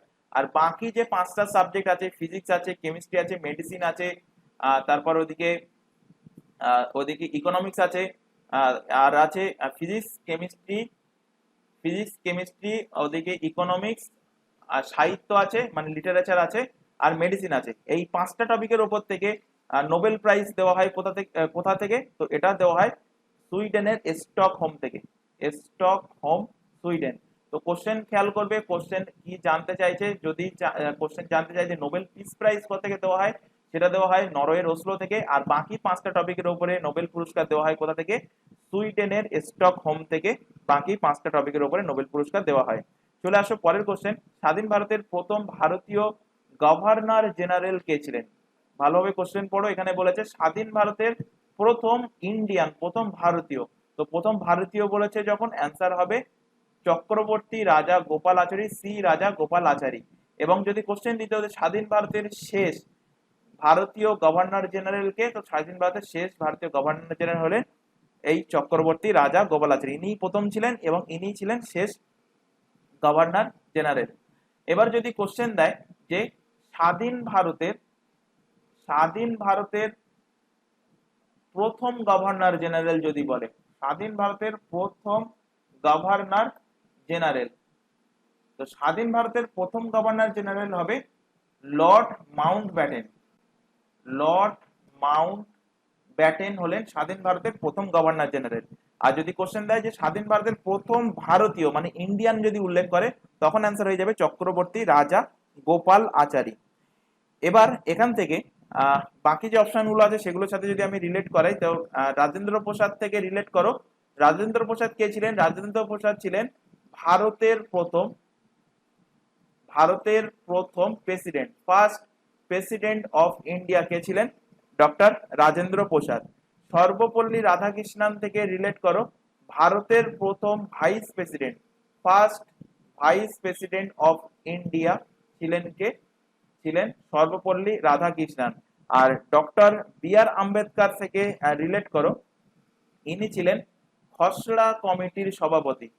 খসড়া কমিটির চেয়ারম্যান কে ছিলেন? খসড়া কমিটির চেয়ারম্যান ছিলেন ডক্টর বি আর আম্বেদকর। আচ্ছা, এখান থেকে যদি কোশ্চেন দিত যে পরাধীন ভারতের গভর্নর, প্রথম গভর্নর জেনারেলকে, যখন ভারত স্বাধীন হয়নি সেই পরাধীনের টাইমে, পরাধীন ভারতের প্রথম গভর্নর, পরাধীন ভারতের প্রথম গভর্নর জেনারেল কে ছিলেন? তো পরাধীন ভারতের প্রথম গভর্নর জেনারেল ছিলেন ওয়ারেন হেস্টিংস। কে ছিলেন? Warren Hastings. আর যদি কোশ্চেন দেয় যে পরাধীন ভারতের শেষ গভর্নর জেনারেল, পরাধীন ভারতের শেষ গভর্নর জেনারেল কে ছিলেন? তো পরাধীন ভারতের শেষ গভর্নর জেনারেল ছিলেন লর্ড ক্যানিং। লর্ড ক্যানিং থাকাকালীন, লর্ড ক্যানিং এর লাস্টের দিকে মানে এনার মেয়াদকালের লাস্টের দিকে এই গভর্নর জেনারেল পদটাকে তুলে দিয়ে হয়ে যায় কি ভাইস রয়। অর্থাৎ যদি কোশ্চেন দেয় যে first viceroy of India কে, তো তখনও অ্যান্সার হয়ে যাবে লর্ড ক্যানিং। চলে আসো পরের কোশ্চেন। আলেকজান্ডার কখন ভারতবর্ষ আক্রমণ করেন? তো আলেকজান্ডার ভারতবর্ষ আক্রমণ করেছিল 326 খ্রিস্টপূর্বাব্দে। 326 বিসিতে, অপশন নাম্বার সি এর সঠিক অ্যান্সার হবে। 326 খ্রিস্টপূর্বাব্দে তিনি যখন ভারত আক্রমণ করেন, প্রথমে তক্ষশিলার রাজধানী তক্ষশিলার রাজা অম্বি তিনি কিন্তু তার বশ্যতা স্বীকার করেন। তারপর পুরুষ সাথে যুদ্ধ হয়। এই আলেকজান্ডারের পুরুষ সাথে যুদ্ধ হয় কবে? 326 বিসিতেই পুরুষ সাথে যুদ্ধ হয়। সেই যুদ্ধটা কি যুদ্ধ নামে পরিচিত ছিল? হিদস্পিসের যুদ্ধ নামে পরিচিত ছিল। তো কোশ্চেন দেয় হিদস্পিসের যুদ্ধ কার কার মধ্যে হয়েছিল? হয়েছিল আলেকজান্ডার এবং পুরুর মধ্যে, এবং পুরু পরাজিত হয়। তবে পরবর্তীতে পুরুর বীরত্ব দেখে আবার পুরুর রাজ্যটাকে আলেকজান্ডার কিন্তু ফিরিয়ে দেন। এরপর আলেকজান্ডার ভারত থেকে চলে যান। চলে গিয়ে এখান থেকে একটা কোশ্চেন দেয় যে আলেকজান্ডার মারা যান কবে? তো আলেকজান্ডার মারা যান 323 খ্রিস্টাব্দে। 323 খ্রিস্টপূর্বাব্দে আলেকজান্ডার মারা যান। কোথায় গিয়ে মারা গিয়েছিলেন? তিনি ব্যাবিলনে গিয়ে মারা গিয়েছিলেন। আর সম্ভবত ফুড পয়জনিং এর কারণে তিনি কিন্তু মারা গিয়েছিলেন। চলে আসো পরবর্তী কোশ্চেনে। নিম্নে উল্লেখিত দেশগুলির মধ্যে কোন দেশে বসবাসকারী কুর্শিদের ওপর হাল আমলে তুরস্ক আক্রমণ হয়েছে? তো এটা 2019 রেসপেক্টের কোশ্চেন ছিল। তো অ্যান্সার কি ছিল? অ্যান্সার ছিল ইরাক। কোশ্চেনটা না মনে রাখলেও হবে, এটা 2019 কারেন্ট অ্যাফেয়ার ছিল, সেই রেসপেক্টে কোশ্চেনটা দেওয়া হয়েছিল। তো চলে আসো পরবর্তী কোশ্চেন। নিম্নলিখিত ব্যক্তিদের মধ্যে কে সাহিত্যে নোবেল পুরস্কার পাননি? তো সাহিত্যে নোবেল পুরস্কার টনি মরিসন পেয়েছেন গ্যাব্রিয়েল মিস্ট্রেল ইনিও পেয়েছেন, ওলগা টোকারচুক ইনিও কিন্তু পেয়েছেন। পাননি কে? পাননি হলেন অরুন্ধতী রায়, কিন্তু সাহিত্যে নোবেল পুরস্কার পাননি। অপশন সি এর সঠিক অ্যান্সার হবে। যদি কোশ্চেন দেয় যে 2024 সালে কোশ্চেন দিয়েই ছিল ফুড এসআই এক্সামে, পাবলিক সার্ভিস কমিশনের ফুড এসআই এক্সামে কিন্তু কোশ্চেন দিয়েছিল যে 2024 সালে সাহিত্যে অর্থাৎ লিটারেচারে নোবেল পুরস্কার কে পায়? তো লিটারেচারে নোবেল পুরস্কার পায় জন ফসে, একটু আগেই তোমাদেরকে বললাম। তো চলে আসো পরের কোশ্চেন। আচ্ছা, এখান থেকে কোশ্চেন দিতে পারে যে, কোশ্চেন যদি একটু লেভেল হার্ড করে এখান থেকে দিতে পারে যে জন ফসে কোন দেশের তিনি বাসিন্দা? তো তিনি হলেন নরওয়ের বাসিন্দা। চলে আসো পরের কোশ্চেন, রবীন্দ্রনাথ ঠাকুর তার নাইট উপাধি পরিত্যাগ করেন কোন ঘটনার পর বা কত সালে? এখানে সালটা জানতে চাইছি, তো অ্যান্সার হবে 1919 সালে। কোন ঘটনার জন্য? জালিয়ানাওয়ালাবাগ, জালিয়ানা জালিয়ানাওয়ালাবাগ হত্যাকাণ্ডের আহ, জন্য হত্যাকাণ্ডের জন্য তিনি ইংরেজদের দেওয়া তার যে নাইটহুড উপাধি, সেই নাইটহুড উপাধি পরিত্যাগ করেছিলেন। চলে আসো পরের কোশ্চেন, নিম্নলিখিত রাজ্যগুলির মধ্যে কোনটিতে চায়ের উৎপাদন হয় না? তো চায়ের উৎপাদন, এখানে যে কোশ্চেনটা দিয়েছিল একটু কনফিউজিং কোশ্চেন। এখন মধ্যপ্রদেশেও কিন্তু চায়ের উৎপাদন হচ্ছে, আসামে তো চায়ের উৎপাদন হয়ই। আসামে চায়ের জন্য যে গবেষণাগার কেন্দ্র আসামের জোরহাটে অবস্থিত, এটাও কিন্তু তোমাদের ডাব্লিউবিসিএস এর এক্সামে কোশ্চেন দিয়েছিল।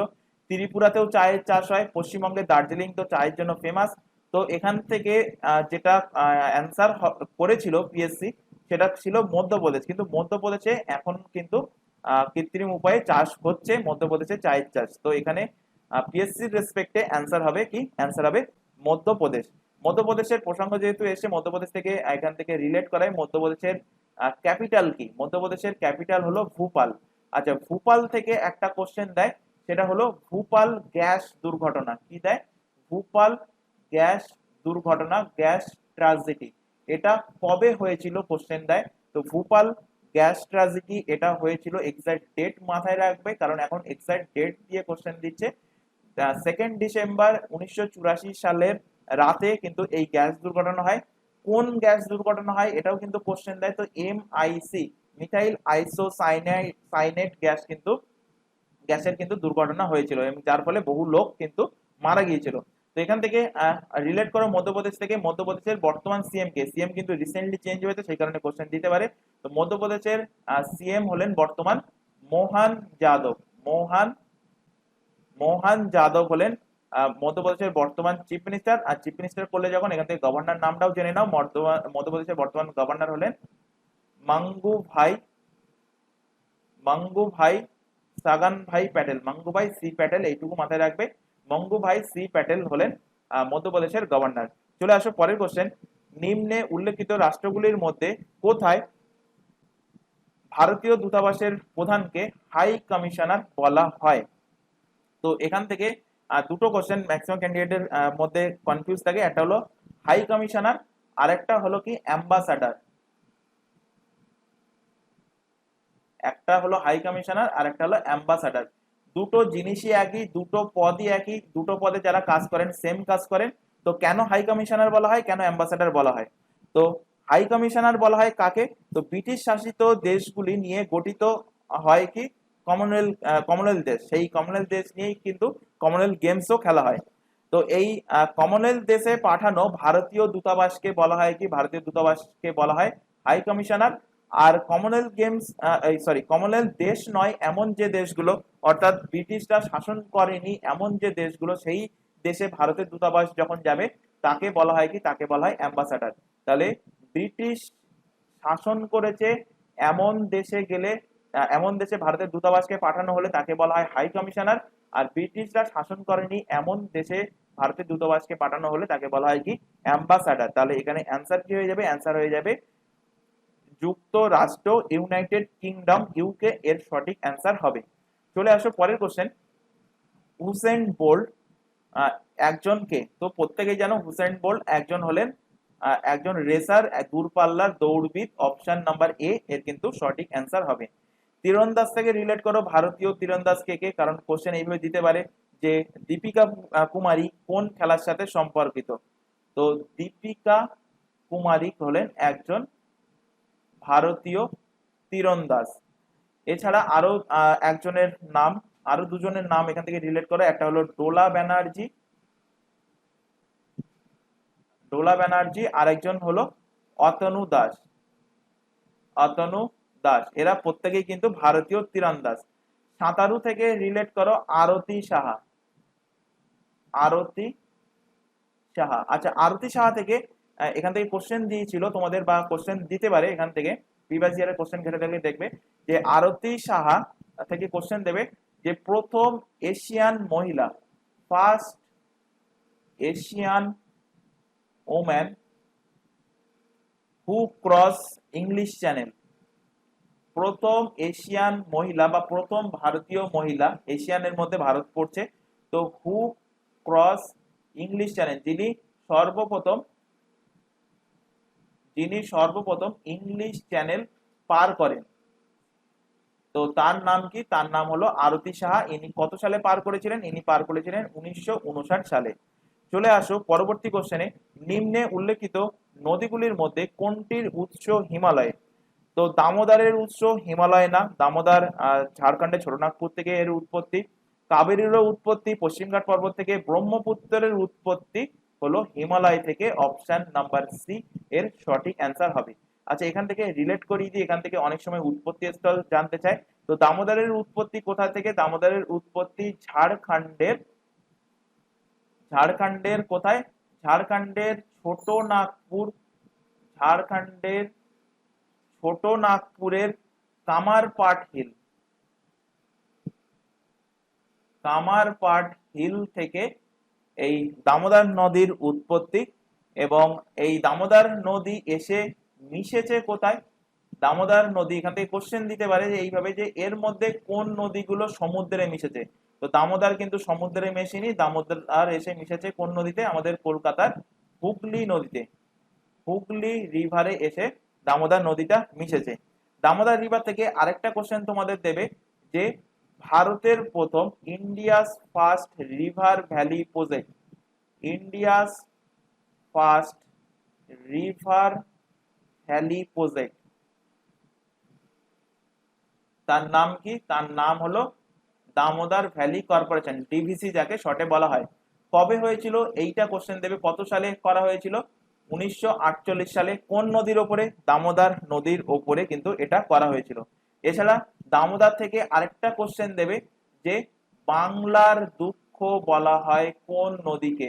তো বাংলার দুঃখ বলা হয় দামোদর নদীকে। যদি কোশ্চেন দেয় যে উড়িষ্যার দুঃখ বলা হয় কোন নদীকে? কোশি নদীকে। যদি কোশ্চেন দেয় যে তোমাদের উড়িষ্যার দুঃখ বলা হয়, সরি, বিহারের দুঃখ বলা হয় কোশি নদীকে, আর উড়িষ্যার দুঃখ বলা হয় যদি কোশ্চেন দেয়, তখন অ্যান্সার হবে মহানদীকে। কাবেরী নদী থেকে রিলেট করো, কাবেরীর উৎপত্তি কোথায়? তো এক্ষুনি বললাম, কাবেরী নদীর উৎপত্তি হলো পশ্চিম ঘাট পর্বতমালা, পশ্চিম ঘাট, কর্ণাটকের পশ্চিম ঘাট পর্বত মালা থেকে এর উৎপত্তি। এটা উৎপত্তি হয়ে এই নদীটা কিন্তু পূর্ব দিকে বাহিত হয়েছে। এটা পূর্ব বাহিনী নদী, পূর্ব বাহিনী নদী হয়ে এটা পড়েছে কোথায়? এটা পড়েছে বঙ্গোপসাগরে। কোথায় পড়েছে? বঙ্গোপসাগরে এসে পড়েছে। তো অনেক সময় কোশ্চেন দেয় যে এর মধ্যে কোনটা পূর্ব বাহিনী নদী, কোনটা পশ্চিম বাহিনী নদী। তো সেটা যখন আরো ডিটেলসে পরবর্তী ক্লাসগুলোতে পড়াবো, সেখানে কিন্তু ডিটেলসে পড়ানো হবে। এখান থেকে রিলেট করো, কাবেরী নদী থেকে, কাবেরীর নদীর ওপরে একটা ড্যাম আছে, যেটা ভারতের সব থেকে পুরানো ড্যাম, ইন্ডিয়াস ওল্ডেস্ট ড্যাম। যদি কোশ্চেন দেয় ইন্ডিয়াস ওল্ডেস্ট ড্যাম, ড্যামটা প্রথমে করা হয়েছিল সেই চোল আমলে, মানে চোল রাজবংশ যখন চলছিল, সেই চোল রাজবংশের আমলে। তো যাই হোক, ইন্ডিয়াস ওল্ডেস্ট ড্যাম, তার নাম কি? তার নাম হলো কাল্লানাই ড্যাম, কাল্লানাই ড্যাম। সম্ভবত এর আগের দিনের ক্লাসে, মানে ফার্স্ট শিফটের কোশ্চেন যখন করাছিলাম, সেখানেও কিন্তু আমি এই কাল্লানাই ড্যামের ব্যাপারে আলোচনা করেছিলাম। আর কাবেরী নদী থেকে আরেকটা কোশ্চেন দেয়, যে গঙ্গা অফ সাউথ ইন্ডিয়া, দক্ষিণ ভারতের গঙ্গা কাকে বলা হয়? গঙ্গা অফ সাউথ ইন্ডিয়া, তো দক্ষিণ ভারতের গঙ্গা বলা হয় কাবেরী নদীকে। আর যদি কোশ্চেন দেয় যে দক্ষিণী গঙ্গা, দুটো কোশ্চেন কিন্তু ভালোভাবে খেয়াল রাখবে। একটা কোশ্চেন দেয় দক্ষিণ ভারতের গঙ্গা, যেটা হবে কাবেরী, অর্থাৎ গঙ্গা অফ সাউথ ইন্ডিয়া। আর যদি কোশ্চেন দেয় দক্ষিণী গঙ্গা, তখন অ্যান্সার হয়ে যাবে গোদাবরী। কেন গোদাবরী? কারণ ভারতের সব থেকে দীর্ঘতম লংগেস্ট রিভার হলো গঙ্গা নদী, যার লেন্থ হলো 25 কিলোমিটার। কিছু বইতে থাকে, বা কিছু বইতে 25-10 থাকে, কিছু বইতে 2500 কিলোমিটার থাকে। তো গঙ্গার পরবর্তী দীর্ঘতম ভারতের নদী হলো গোদাবরী নদী, সেই কারণে গোদাবরীকে বলা হয় দক্ষিণী গঙ্গা।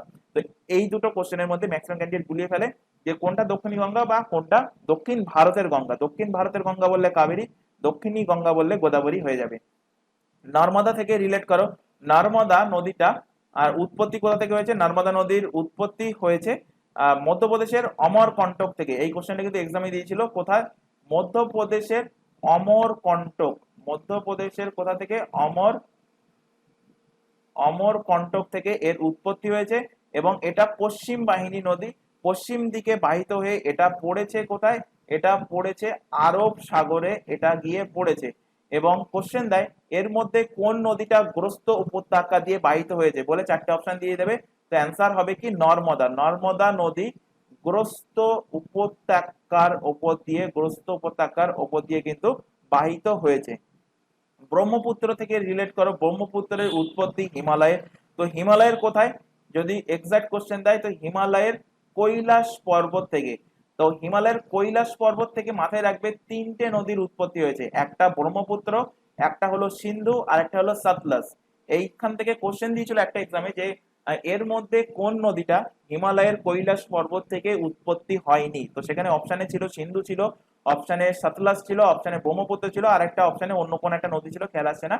তো সেটাই কিন্তু অ্যান্সার ছিল। তো মাথায় রাখবে এই কৈলাস রেঞ্জ থেকে তিনটে নদী উৎপত্তি হয়েছে, কি কি, ব্রহ্মপুত্র, সিন্ধু এন্ড সতলজ। তো কৈলাস রেঞ্জের কোন হিমবাহ থেকে, তো হিমবাহের নামটা কিন্তু একটা এক্সামে দিয়েছিল, মাথায় রাখবে ব্রহ্মপুত্র আর যে হিমবাহ থেকে উৎপত্তি সেটা হলো আংসি হিমবাহ, আংসি গ্লেসিয়ার থেকে ব্রহ্মপুত্রের উৎপত্তি হয়। ব্রহ্মপুত্র উৎপত্তি হয়ে ব্রহ্মপুত্র নদীটা পূর্ব দিকে বাহিত হয় তিব্বতের মধ্যে দিয়ে। তো তিব্বতের মধ্যে দিয়ে যখন বাহিত হয়, কোশ্চেন দেবে যে তিব্বতে ব্রহ্মপুত্রের নাম কি। তো তিব্বতে ব্রহ্মপুত্রের নাম হলো Yarlung Tsangpo, Yarlung, Yarlung Tsangpo হলো তিব্বতে ব্রহ্মপুত্র নদের নাম। এই ব্রহ্মপুত্র নদটা ভারতে প্রবেশ করছে কোথা থেকে, কোন রাজ্যের মধ্যে দিয়ে প্রবেশ করছে, কোশ্চেন দেবে, মাথায় রাখবে অরুণাচল প্রদেশ, অরুণা অরুণাচল অরুণাচল প্রদেশ দিয়ে প্রবেশ করে। তো অরুণাচল প্রদেশ দিয়ে যখন প্রবেশ করছে, প্রবেশ করার সময় এই নদীর নাম হয়ে যাচ্ছে কি, এই নদীর নাম হয়ে যাচ্ছে দিহাং। তারপর এই নদীটা দিহাং, তারপর এই দিহাং নদীটা আরো আগে যখন বাহিত হয়ে প্রবেশ করছে যখন আসামের মধ্যে, তো আসামের মধ্যে যখন প্রবেশ করছে তখন এর নাম হচ্ছে কি, তখন এর নাম হচ্ছে ব্রহ্মপুত্র, তখন এর নাম কি হচ্ছে ব্রহ্মপুত্র। তারপর আসাম থেকে এই নদীটা যখন বাংলাদেশে প্রবেশ করছে, তো বাংলাদেশে গিয়ে এর নাম কি হয়ে যাচ্ছে, এর নাম হচ্ছে যমুনা। যমুনার স্পেলিংটা খেয়াল রাখবে, JAMUNA, ইংলিশ স্পেলিংটা খেয়াল রাখবে। কারণ যমুনা নামে ভারতে আরেকটা উপনদী আছে যেটা ভারতের সব থেকে বড় উপনদী এবং গঙ্গার সব থেকে বড় উপনদী। তো ভারতের সব থেকে বড় উপনদী যদি কোশ্চেন দেয় সেটা হবে যমুনা, তার স্পেলিং হলো YAMUNA, ইয়ামুনা। তো এইটা স্পেলিংটা খেয়াল রাখবে। তো বাংলাদেশে যখন ব্রহ্মপুত্র প্রবেশ করছে এর নাম হচ্ছে যমুনা। এই যমুনা নদীর সঙ্গে এই দিক থেকে গঙ্গা নদী এসে মিশছে, তো গঙ্গা যখন বাংলাদেশে প্রবেশ করে তার নাম হয়ে যায় পদ্মা। তো এই পদ্মা যখন যমুনার সঙ্গে এসে মিশছে, সেই মিলিত প্রবাহ আগে যেটা বাহিত হয়ে আরব সাগরে মিশছে তার নাম কি হয়ে যাচ্ছে, তার নাম হয়ে যাচ্ছে মেঘনা। তো কোথায় কি নাম সেটা এখান থেকে বলে দিলাম। এখান থেকে কিন্তু কোশ্চেন দিতে পারে যে ব্রহ্মপুত্রের নদের নাম কোথায় কি, এখান থেকে কোশ্চেন থাকতে পারে। ব্রহ্মপুত্র নদের প্রসঙ্গ যেহেতু এসে, এখান থেকে আরেকটা কোশ্চেন রিলেট করাবো যেটা বহুবার এক্সামে কোশ্চেন দিয়েছে, সেটা হলো পৃথিবীর সব থেকে বড় নদী দ্বীপ, পৃথিবীর পৃথিবীর এখানে আমি শর্টে লিখছি বড় নদী দ্বীপ, পৃথিবীর সব থেকে বড় নদী দ্বীপ কোনটা, পৃথিবীর সব থেকে বড় নদী দ্বীপ হলো মাজুলি দ্বীপ। এই মাজুলি দ্বীপ কোন নদীর উপরে অবস্থিত, মাজুলি দ্বীপ এই ব্রহ্মপুত্র নদীর উপরে অবস্থিত। কি বলেছি, পৃথিবীর সব থেকে বড় দ্বীপ বলিনি, সব থেকে বড় নদী দ্বীপ বলেছি, এটা কিন্তু খেয়াল রাখবে। এটা আসামেই অবস্থিত, এই মাজুলি দ্বীপটা আসামের কোন ডিস্ট্রিক্টের মধ্যে পড়ে, এটা যোরহাট ডিস্ট্রিক্টের মধ্যে পড়ে। চলে আসো পরের কোশ্চেন, নিম্নে উল্লেখিত ব্যক্তিদের মধ্যে কে হকি খেলোয়াড় নন। তো ধ্যানচাঁদকে প্রত্যেকেই তো জানো, ধ্যানচাঁদকে হকির জাদুকর বলা হয়, অর্থাৎ ইনি হকির সাথে সম্পর্কিত। তো যদি কোশ্চেন দেয় যে হকির জাদুকর, জাদুকর নামে কে পরিচিত, তো হকির জাদুকর নামে পরিচিত ধ্যানচাঁদ। সর্দার সিং, ইনি হকি খেলার সাথে সম্পর্কিত। সন্দীপ সিং রিসেন্টলি খেলা করে, তোমরা চেনো হয়তো, সন্দীপ সিংও হকির সাথে সম্পর্কিত। সম্পর্কিত না সেটা হলো মিলখা সিং, এবং মিলখা সিং এর জীবন কাহিনীর উপরে একটা মুভিও আছে, পারলে সেটা দেখে নিতে পারো। মিলখা সিং হলেন কি, মিলখা সিং হলেন একজন দৌড়বিদ, মিলখা সিং হলেন একজন রেসার অর্থাৎ দৌড়বিদ।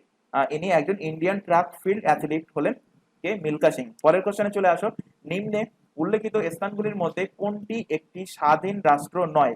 তো স্বাধীন রাষ্ট্র নয়, ভানুয়াটু স্বাধীন রাষ্ট্র, নেদারল্যান্ড স্বাধীন রাষ্ট্র, কানাডাও স্বাধীন রাষ্ট্র, কিন্তু আলাস্কা কি? আলাস্কা হলো আমেরিকার অর্থাৎ ইউএস এর একটা রাজ্য হলো আলাস্কা। তো আলাস্কা স্বাধীন রাষ্ট্র নয়, অপশন সি এর সঠিক অ্যান্সার। চলে আসো পরের কোশ্চেন, অমরকন্টক শহরটা কোথায়? তো এক্ষুনি বললাম অমরকন্টক থেকে কোন নদীর উৎপত্তি হয়েছে? নর্মদা নদী। তো নর্মদা নদীর উৎপত্তির সময় কি বললাম? কোন রাজ্যের মধ্যে দিয়ে? মধ্যপ্রদেশ। তো অমরকন্টক কোথায় অবস্থিত? মধ্যপ্রদেশে অবস্থিত, অপশন বি এর সঠিক অ্যান্সার। চলে আসো পরের কোশ্চেনে, ইসরোর সদর দপ্তর কোথায় অবস্থিত? বহুবার রিপিটেড কোশ্চেন এবং ইম্পর্টেন্ট কোশ্চেন। তো ইসরোর সদর দপ্তর অবস্থিত কর্ণাটকের বেঙ্গালুরুতে, অপশন বি এর কিন্তু সঠিক অ্যান্সার। কোশ্চেন দেবে যে ইসরোর ইস্টাবলিশ কবে হয়েছিল? কোশ্চেন কিন্তু দিয়েছিল। তো ইসরোর ইস্টাবলিশ হয়েছিল 1969 সালে। এক্সাক্ট ডেট মাথায় রাখবে, 15 আগস্টে ইসরোর স্থাপন হয়, যেটা ভারতের সব থেকে বড় স্পেস রিসার্চ অর্গানাইজেশন। ইসরোর ফুল ফর্ম হলো Indian space research organisation. Question দেবে ইসরোর বর্তমান চেয়ারম্যান পদে কে নিযুক্ত আছেন? তো ইসরোর বর্তমান চেয়ারম্যান পদে নিযুক্ত আছেন এস সোমানাথ, বর্তমান চেয়ারম্যান পদে নিযুক্ত আছেন। চলে আসো পরের কোশ্চেন, নিম্নে উল্লেখিত ব্যক্তিদের মধ্যে বর্তমানে কে ভারতের বিদেশ মন্ত্রী? তো এটা 2019 সালে তখন লোকসভার ভোট হয়ে গিয়েছিল, তারপরের কোশ্চেন ছিল, সেই কারণে এখনো পর্যন্ত সেই ব্যক্তি তোমরা জানো যে সেই ব্যক্তি কিন্তু ভারতের বিদেশ মন্ত্রী, অর্থাৎ এস জয়শঙ্কর হলো ভারতের বিদেশ মন্ত্রী, অপশন ডি এর কিন্তু সঠিক অ্যান্সার হবে। যদি কোশ্চেন দেয় যে অজিত ডোভাল কোন পদের কোন দায়িত্বভার সামলাচ্ছেন? তো অজিত ডোভাল হলেন national security adviser of India. National security adviser of India কে? তিনি হলেন অজিত ডোভাল। রাজনাথ সিং, ইনি বর্তমান ডিফেন্স মিনিস্টারের পদে আছেন।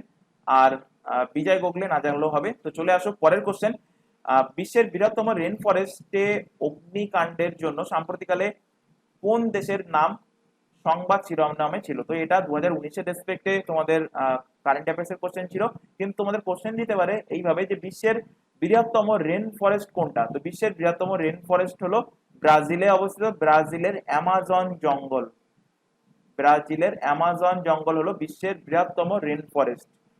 চলে আসো পরের কোশ্চেন, বিশ্ব উষ্ণায়নের জন্য নিম্নলিখিত কারণগুলির মধ্যে কোনটা দায়ী নয়? তো এটা একদম ইজি কোশ্চেন ছিল, যে কোনটা দায়ী নয় বলেছে। তো জীবাশ্ম জ্বালানি ব্যবহার করলে বিশ্ব উষ্ণায়ন হয়, পেট্রোলের গাড়ি ধোঁয়ায় বিশ্ব উষ্ণায়ন হয়, অরণ্য ছেদন মানে গাছ কেটে দিলে বিশ্ব উষ্ণায়ন হবে। তো এখানে অ্যান্সার হবে সৌর শক্তির ব্যবহার, অর্থাৎ সোলার পাওয়ার ব্যবহার করলে বিশ্ব উষ্ণায়ন হবে না, অর্থাৎ বিশ্ব উষ্ণায়নের জন্য দায়ী নয় কোনটা? Option C correct answer. চলে আসো পরের কোশ্চেন, মামল্লপুরম সম্পর্কে নিম্নে উল্লেখিত বিবৃতিগুলির মধ্যে কোনটা অসত্য, কোনটা এর মধ্যে ভুল? তো এর মধ্যে ভুল সেটা হবে এটা পল্লবদের রাজধানী ছিল। পল্লবদের রাজধানী, এটা কিন্তু ভুল, কারণ পল্লবদের রাজধানী কি ছিল? পল্লবদের রাজধানী ছিল কাঞ্চিপুরম। কোথায় ছিল? কাঞ্চি কাঞ্চিপুরম ছিল পল্লবদের রাজধানী। পল্লবদের এই কাঞ্চিপুরমটা কোথায়? তামিলনাড়ু রাজ্যে অবস্থিত।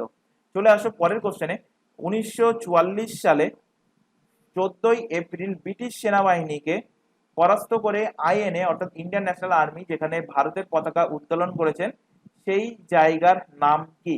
তো সেই জায়গাটা হলো মায়ানমারের জায়গা, সরি মণিপুরের জায়গা। মণিপুরের কোথায়? মণিপুরের ময়রাং, অপশন বি এর সঠিক অ্যান্সার। কোশ্চেনটা কিন্তু ইম্পর্টেন্ট কোশ্চেন, এসএসসির এক্সামে কিন্তু দিয়েছিল এর আগে, আর তোমাদের পিএসসি ক্লাসে 2019-এর এক্সামও কিন্তু দিয়েছে। তো ময়রাং এটা কোন রাজ্যে অবস্থিত? এটা মণিপুর রাজ্যে অবস্থিত, যেখানে 14 এপ্রিল ব্রিটিশ সেনাবাহিনীকে পরাস্ত করে ইন্ডিয়ান ন্যাশনাল আর্মি এই ময়রাঙে ভারতের পতাকা উত্তোলন করেছিলেন।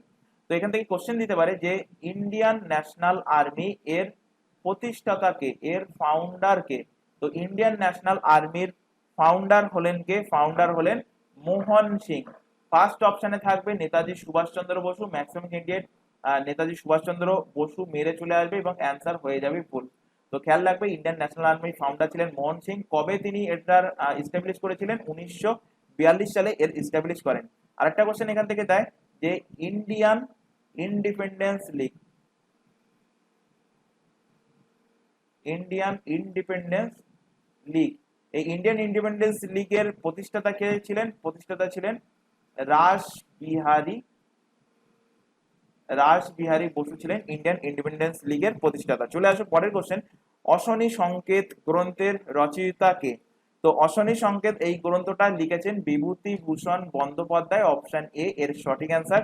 এছাড়া বিভূতিভূষণ বন্দ্যোপাধ্যায় লেখা আরো আদার্স বই যেগুলো এক্সামে বহুবার কোশ্চেন দিয়েছে সেগুলো এখান থেকে রিলেট করে নাও। একটা হলো পথের পাঁচালী, পথের পাঁচালী, আরণ্যক, চাঁদের পাহাড়,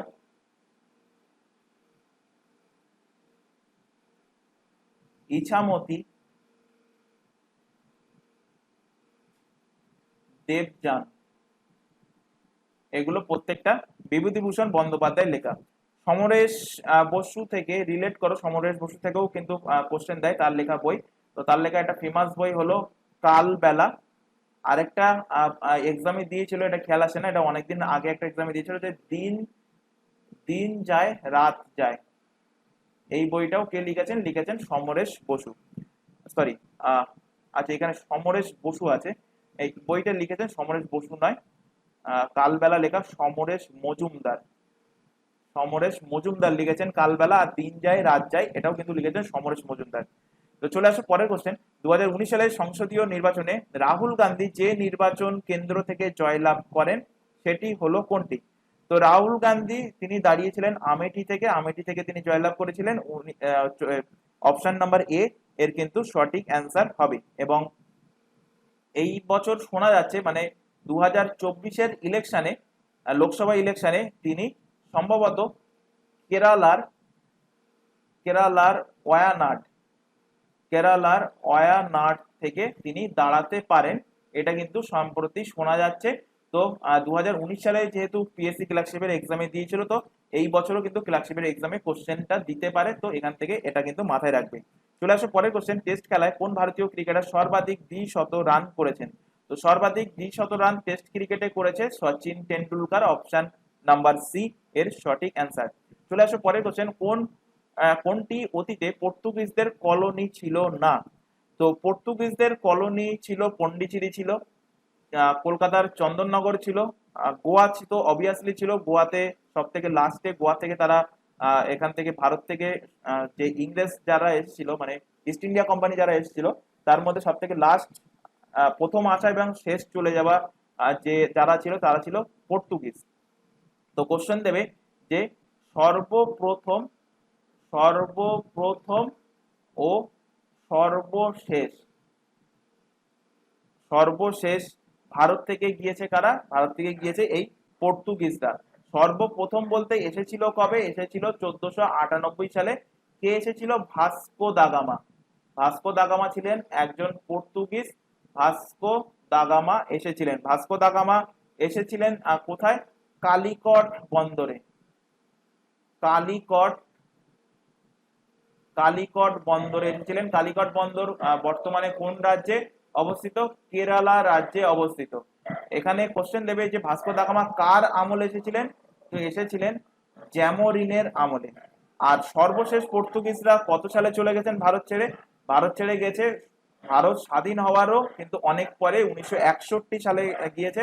কোথায় ছিল তারা? তারা ছিল গোয়াতে। তো গোয়া থেকে সর্বশেষ তারা 1961 সালে চলে যায়। তো পর্তুগিজ কলোনি অ্যাকচুয়াল ছিল না কোথায়? ছিল না আন্দামান আর নিকোবর দ্বীপপুঞ্জে। অপশন নাম্বার ডি এর কিন্তু সঠিক অ্যান্সার হবে। চলে আসো পরবর্তী কোশ্চেনে, শ্রী শ্রী রামকৃষ্ণ দেবের জন্মস্থান কামারপুকুর হলো কোন জেলায়? হাওড়া, হুগলি, পূর্ব বর্ধমান না নদিয়া? তো কামারপুকুর অবস্থিত হুগলি জেলাতে, অপশন নাম্বার বি এর কিন্তু সঠিক অ্যান্সার হবে। যদি কোশ্চেন দেয় যে শ্রী রামকৃষ্ণ দেবের ওয়াইফ তার নাম কি? তার নাম হলো মা সারদা দেবী। মা সারদা দেবী। এনার জন্মস্থান কোথায়? তো এনার জন্মস্থান জয়রামবাটি। জয়রামবাটিতে অবস্থিত। জয়রামবাটি কোন জেলায় অবস্থিত? জয়রামবাটি অবস্থিত বাঁকুড়া জেলা। বাঁকুড়া জেলাতে জয়রামবাটি অবস্থিত। চলে আসো পরের কোশ্চেন, স্বামী বিবেকানন্দ শিকাগো ধর্ম সম্মেলনে বক্তৃতা দিয়েছিলেন কত সালে? তো শিকাগো ধর্ম সম্মেলনে বক্তৃতা দিয়েছিলেন, এক্সাক্ট সালটা মাথায় রাখবে, বহুবার এক্সামে কোশ্চেন দিয়েছে, 1893 সালে। পরের কোশ্চেন, এবং তোমাদের পিএসসি ক্লার্কশিপ 2019-এর সেকেন্ড শিফটের লাস্ট কোশ্চেন ছিল 2019 সালের সংসদীয় নির্বাচনে প্রধানমন্ত্রী নির্বাচনী কেন্দ্র থেকে কোন নির্বাচনী কেন্দ্র থেকে এসেছেন? তো নির্বাচনী কেন্দ্র থেকে দেখতে পাচ্ছ যে দুটো কোশ্চেন দিয়েছিল সেকেন্ড শিফটে। তো নির্বাচনী কেন্দ্র 2024-এর যেগুলো থাকছে বা যেখানে প্রধানমন্ত্রী দাঁড়াচ্ছে বা অমিত শাহ দাঁড়াচ্ছে বা রাজনাথ সিং দাঁড়াচ্ছে বা রাহুল গান্ধী দাঁড়াচ্ছে বা সোনিয়া গান্ধী দাঁড়াচ্ছে, এগুলো কিন্তু মাথায় রাখবে, এখান থেকে কিন্তু কোশ্চেন তোমাদের দিতে পারে। তো 2019 সালে প্রধানমন্ত্রী দাঁড়িয়েছিল কোথা থেকে? প্রধানমন্ত্রী দাঁড়িয়েছিল উত্তরপ্রদেশের বারাণসী থেকে দাঁড়িয়েছিল এবং সেখান থেকে তিনি জিতেছিলেন। অপশন নাম্বার বি এর কিন্তু সঠিক অ্যান্সার হবে। আর রায়বেরেলিতে কে দাঁড়িয়েছেন? রায়বেরেলিতে ন্যাচারালি দাঁড়ায়, মানে দেখা গিয়েছে বারবারই দাঁড়ায় সোনিয়া গান্ধী। সোনিয়া গান্ধী, এবং এবছরও শোনা আছে সোনিয়া গান্ধী এই রায়বেরেলি থেকে তিনি রায়বেরেলি লোকসভা সিট থেকে তিনি দাঁড়াবেন।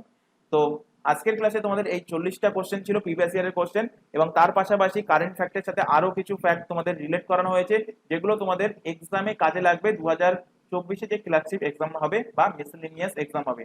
তো ক্লাসের মধ্যে কোনো কোশ্চেনে যদি কোনো প্রকার ডাউট থাকে অবশ্যই কমেন্ট বক্সে কমেন্ট করে জানাবে, তাহলে আমরা পরবর্তী ক্লাসে তোমাদের সেই ডাউটটা ক্লিয়ার করার চেষ্টা করব। ক্লাস ভালো লাগলে অবশ্যই ক্লাসটিকে লাইক করবে, তোমার বন্ধু বান্ধবের মধ্যে শেয়ার করবে যারা কম্পিটিটিভ এক্সামের জন্য প্রিপারেশন নিচ্ছে। তো আজকের ক্লাস এই পর্যন্ত, নেক্সট দেখা হবে পরবর্তী ক্লাস নিয়ে। Thank you.